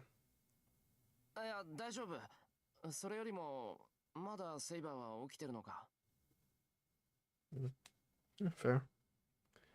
No, it's okay, but why are you still awake? Are you truly alright? If you're still in pain, I can remain by your side. Maybe I should go over? No, that's even worse. All the pent-up feelings I've been barely holding back will come rushing to the forefront if I see Saber now. Saber, can I talk to you for a bit? Yes, if you don't mind talking like this. We start talking through the sliding door.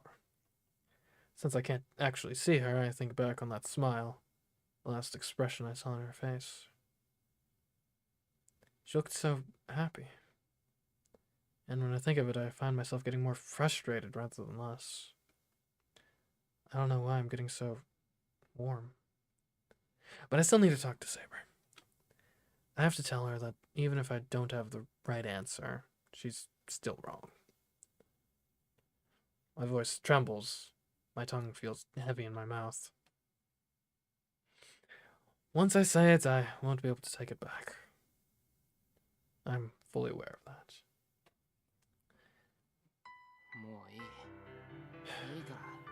It's okay. Just...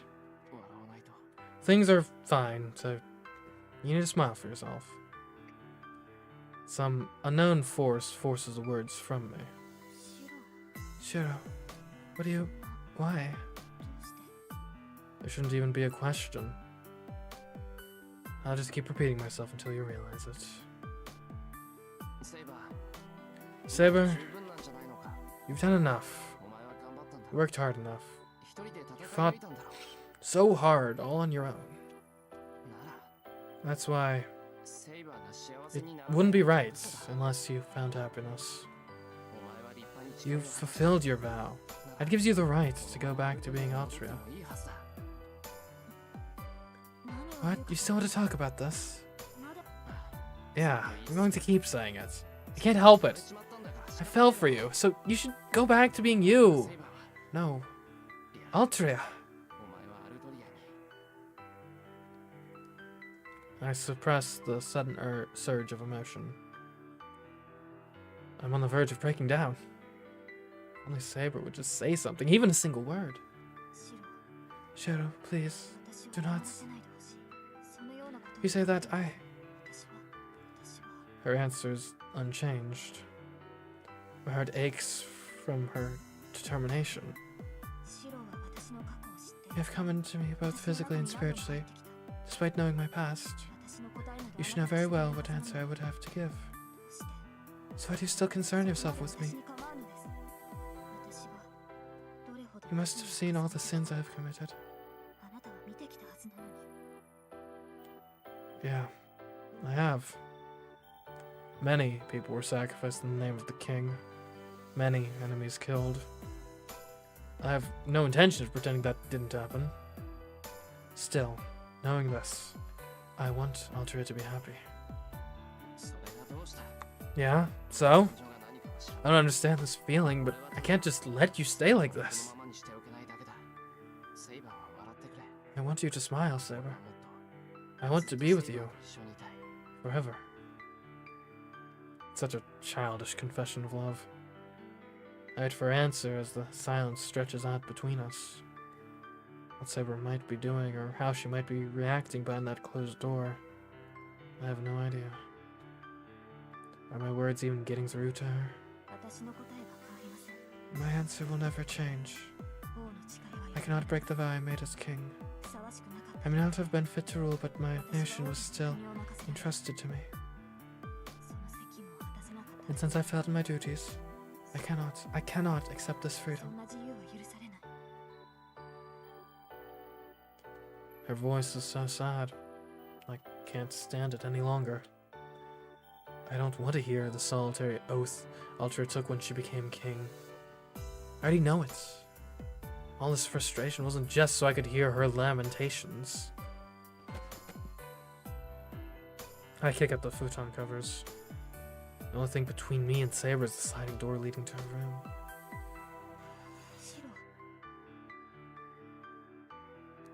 The door slides softly as I open it.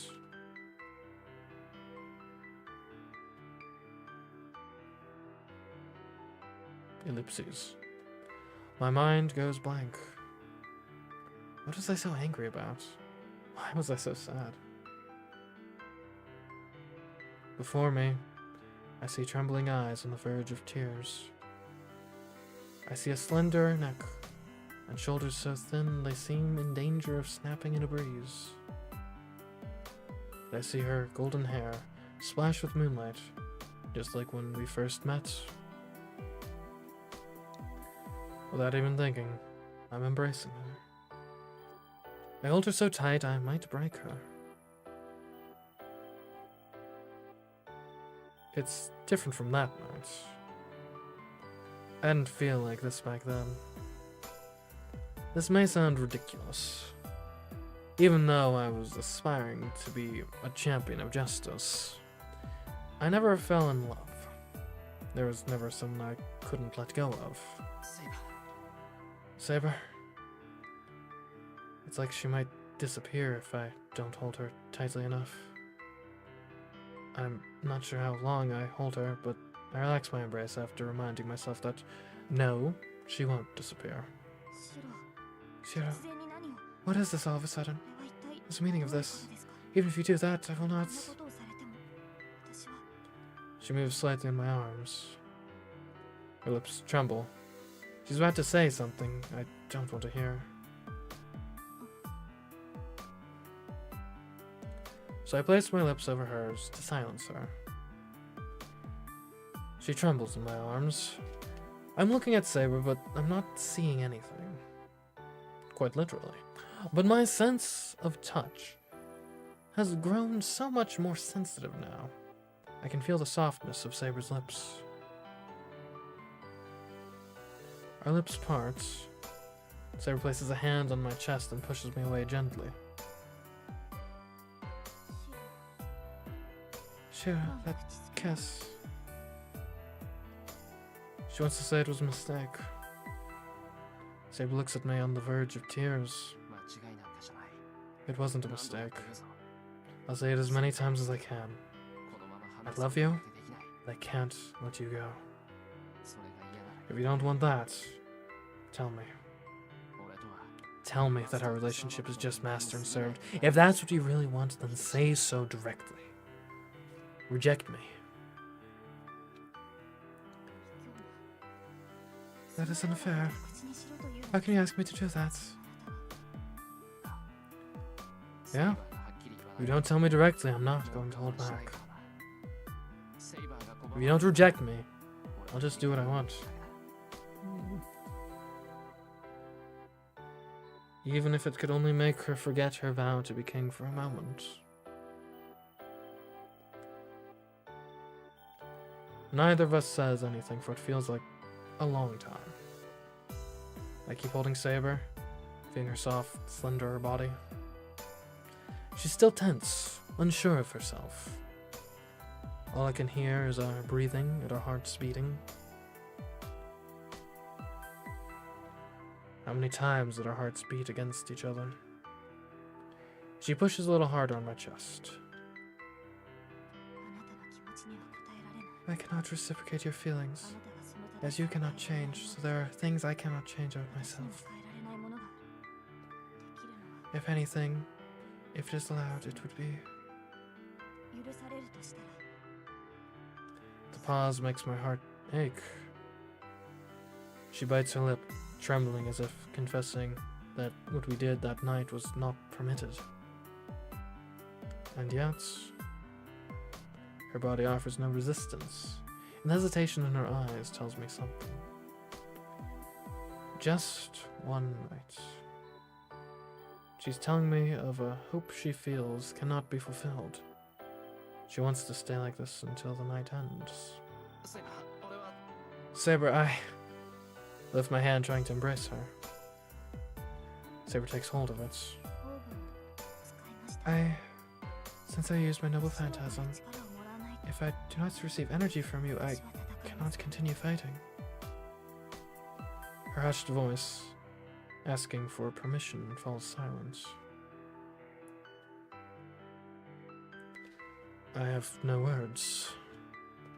That line of reasoning is so transparent, but it's the best she could do to ask for her wish to come true. Oh, right. But do you know if the connection's still working properly? Yes, you are supplying with energy as we speak. Which is why, to more fully recover, we should... Our bodies have to be close. It's all we can do. This is as close as we can be because she is still bound by her oath. I can't break that oath. Saber moves in my arms. I don't know what to do with the heat of her pressed against me. Holding Saber's slender body in my arms makes my heart beat faster. And I'm ashamed of myself for getting agitated. Saber's cheeks practically glow red. She looks so embarrassed. And so, Shira, if I may ask, please, I'm to sleep with you tonight. When the sword and sheath are together, it is easier for them to restore their strength. And if we bring our bodies and souls close together, like we did during that ritual...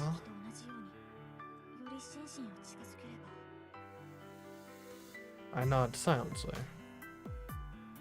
I'm much happier than I am embarrassed. I get to spend the night with Saber in my arms.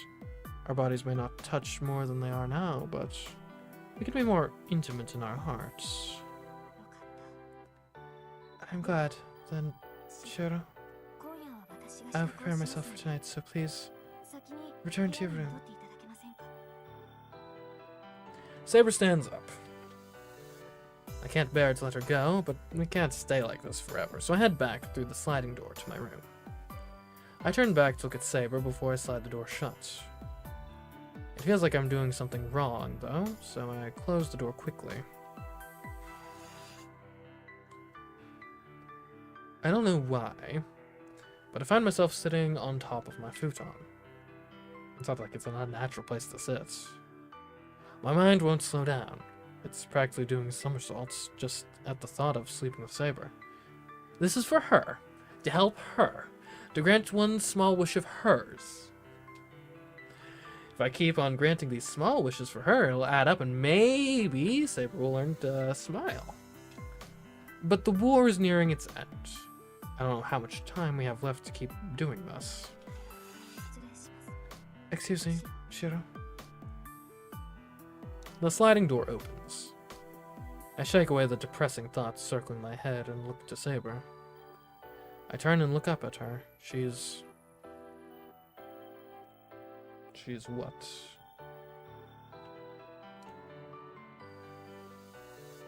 Okay, we're safe.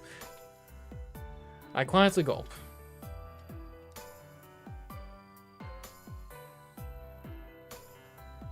She is a figure of pure white in the darkness. Seeing her, all that restless worry I felt melts away. She's just too beautiful. My heart is unclouded now. Do you think it is strange for me to be in this? Oh, no, nightgown. I mean, that's a reasonable sleeping attire. No, absolutely. It's just that you're so beautiful. I don't know what to do. I muttered something unintelligible about how difficult it makes things when a girl's too pretty. Even if I explain it to Saber, she wouldn't understand, but my mind's practically shorted out. Back over there, Shiro. Oh, sure. For the first time, I realized she has beautiful, perfect toes. While Saber walks across the tatami mat floor to get close, I get off the futon and pull the blanket back for her. I realize I'm one pillow short for the two of us to sleep together, but it's too late. Saber and I sit side by side next to the futon. One room, one futon, but Saber's with me. I shouldn't be having any impure thoughts, but my face feels like it's on fire. I can't even look at Saber. Please go ahead, Shiro. No, you go ahead, Saber. Well, we're not going to get anywhere like this. So I hurry into the futon and make room for Saber. I thought I would give her the pillow, but she gently pushes it back to me. You should take this, Shiro. I'd like to, use your arm as my pillow. Okay, as long as, like, you're okay with it possibly just disappearing on you if it, like, falls asleep in the middle of the night. Her words, barely a whisper, make my heart skip a beat. Saber is surprisingly calm as she nestles into my arms. It's like she's settled in herself more than I am holding her.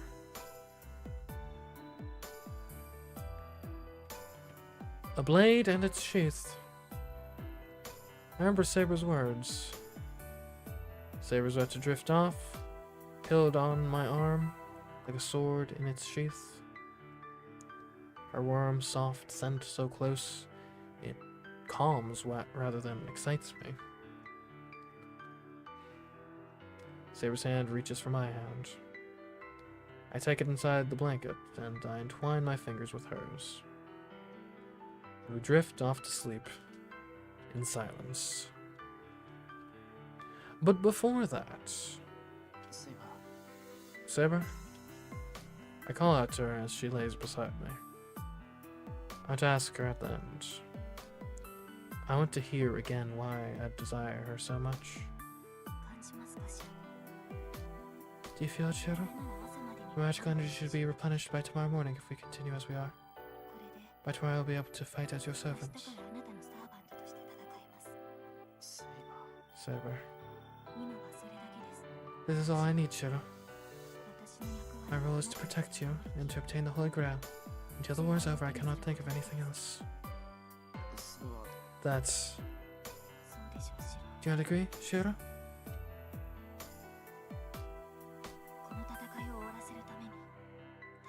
You have decided to fight to end this war.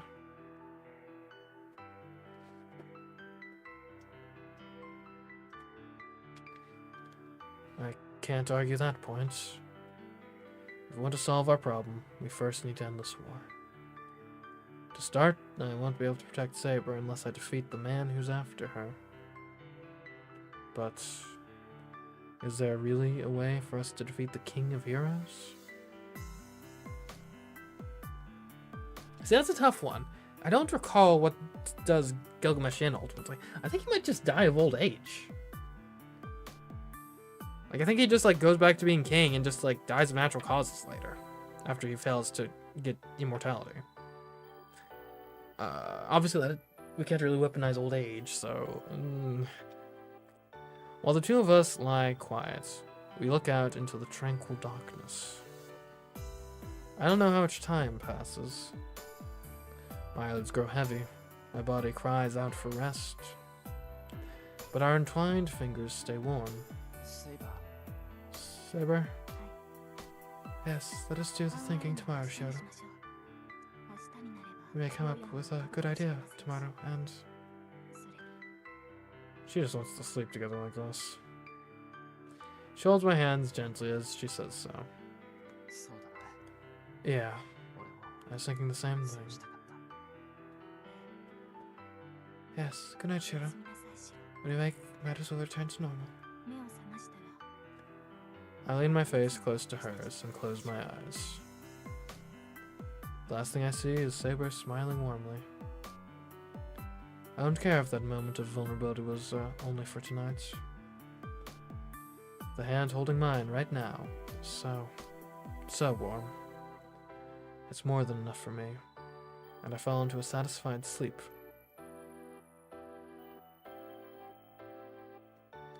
The end of battle. Once everything is over, I'm not sure I can keep holding this hand. And then the silence settles in. Oh, yes, we will save the game, of course. I'm a big fan of saving games. Huge fan. Boom. Alright, well, that was an eventful day. And coming in at basically exactly the 4-hour mark. Perfect for me and my streaming schedule. Lovely. So that's going to be where we end it for today. Anyways, thanks for watching, guys. Again, sorry that this stream got delayed to Sunday instead of Wednesday when it was supposed to be. As for what's going on the rest of this week, I know it went over at the beginning of the stream, but Tuesday, we'll be playing, hopefully, the Needy Streamer Overload spin-off that's coming out this month. I think it should be out by then. And then on Wednesday, we got Danganronpa, Ultra Despair Girls, both of which will be at 8 p.m. Eastern. So yeah. We'll probably get some Fate in the next calendar week after that, I hope. Yeah, but no. Obviously, it seems like we're kind of getting to the end game here. I mean, certainly we've gotten... I mean, the romantic relationship for this route basically seems to have reached its sort of conclusion. I guess all that's really left is, like, probably one more big battle and then some falling action, I would imagine. So, yeah, looking forward to that. Who knows? We may only have, like, 1, maybe 2 more Fate streams, at least on this route. And yeah. I don't know. I guess I'm not entirely decided if I'm going to stream the other routes as well. I mean, I'm enjoying streaming Fate, don't get me wrong, but it's a long game. So if we decide, yeah, we're doing all the routes and not just the one, that's a fairly substantial commitment. So we'll see. We'll play it by ear when we get there, but certainly want to experience the rest of the story at the very least. I guess at that point, it's like a why not do it on stream if I'm going to end up playing it anyway, so yeah. But anyways, until next time, I've been CMeeCraft, and I'll catch you in the next stream and or video. Goodbye.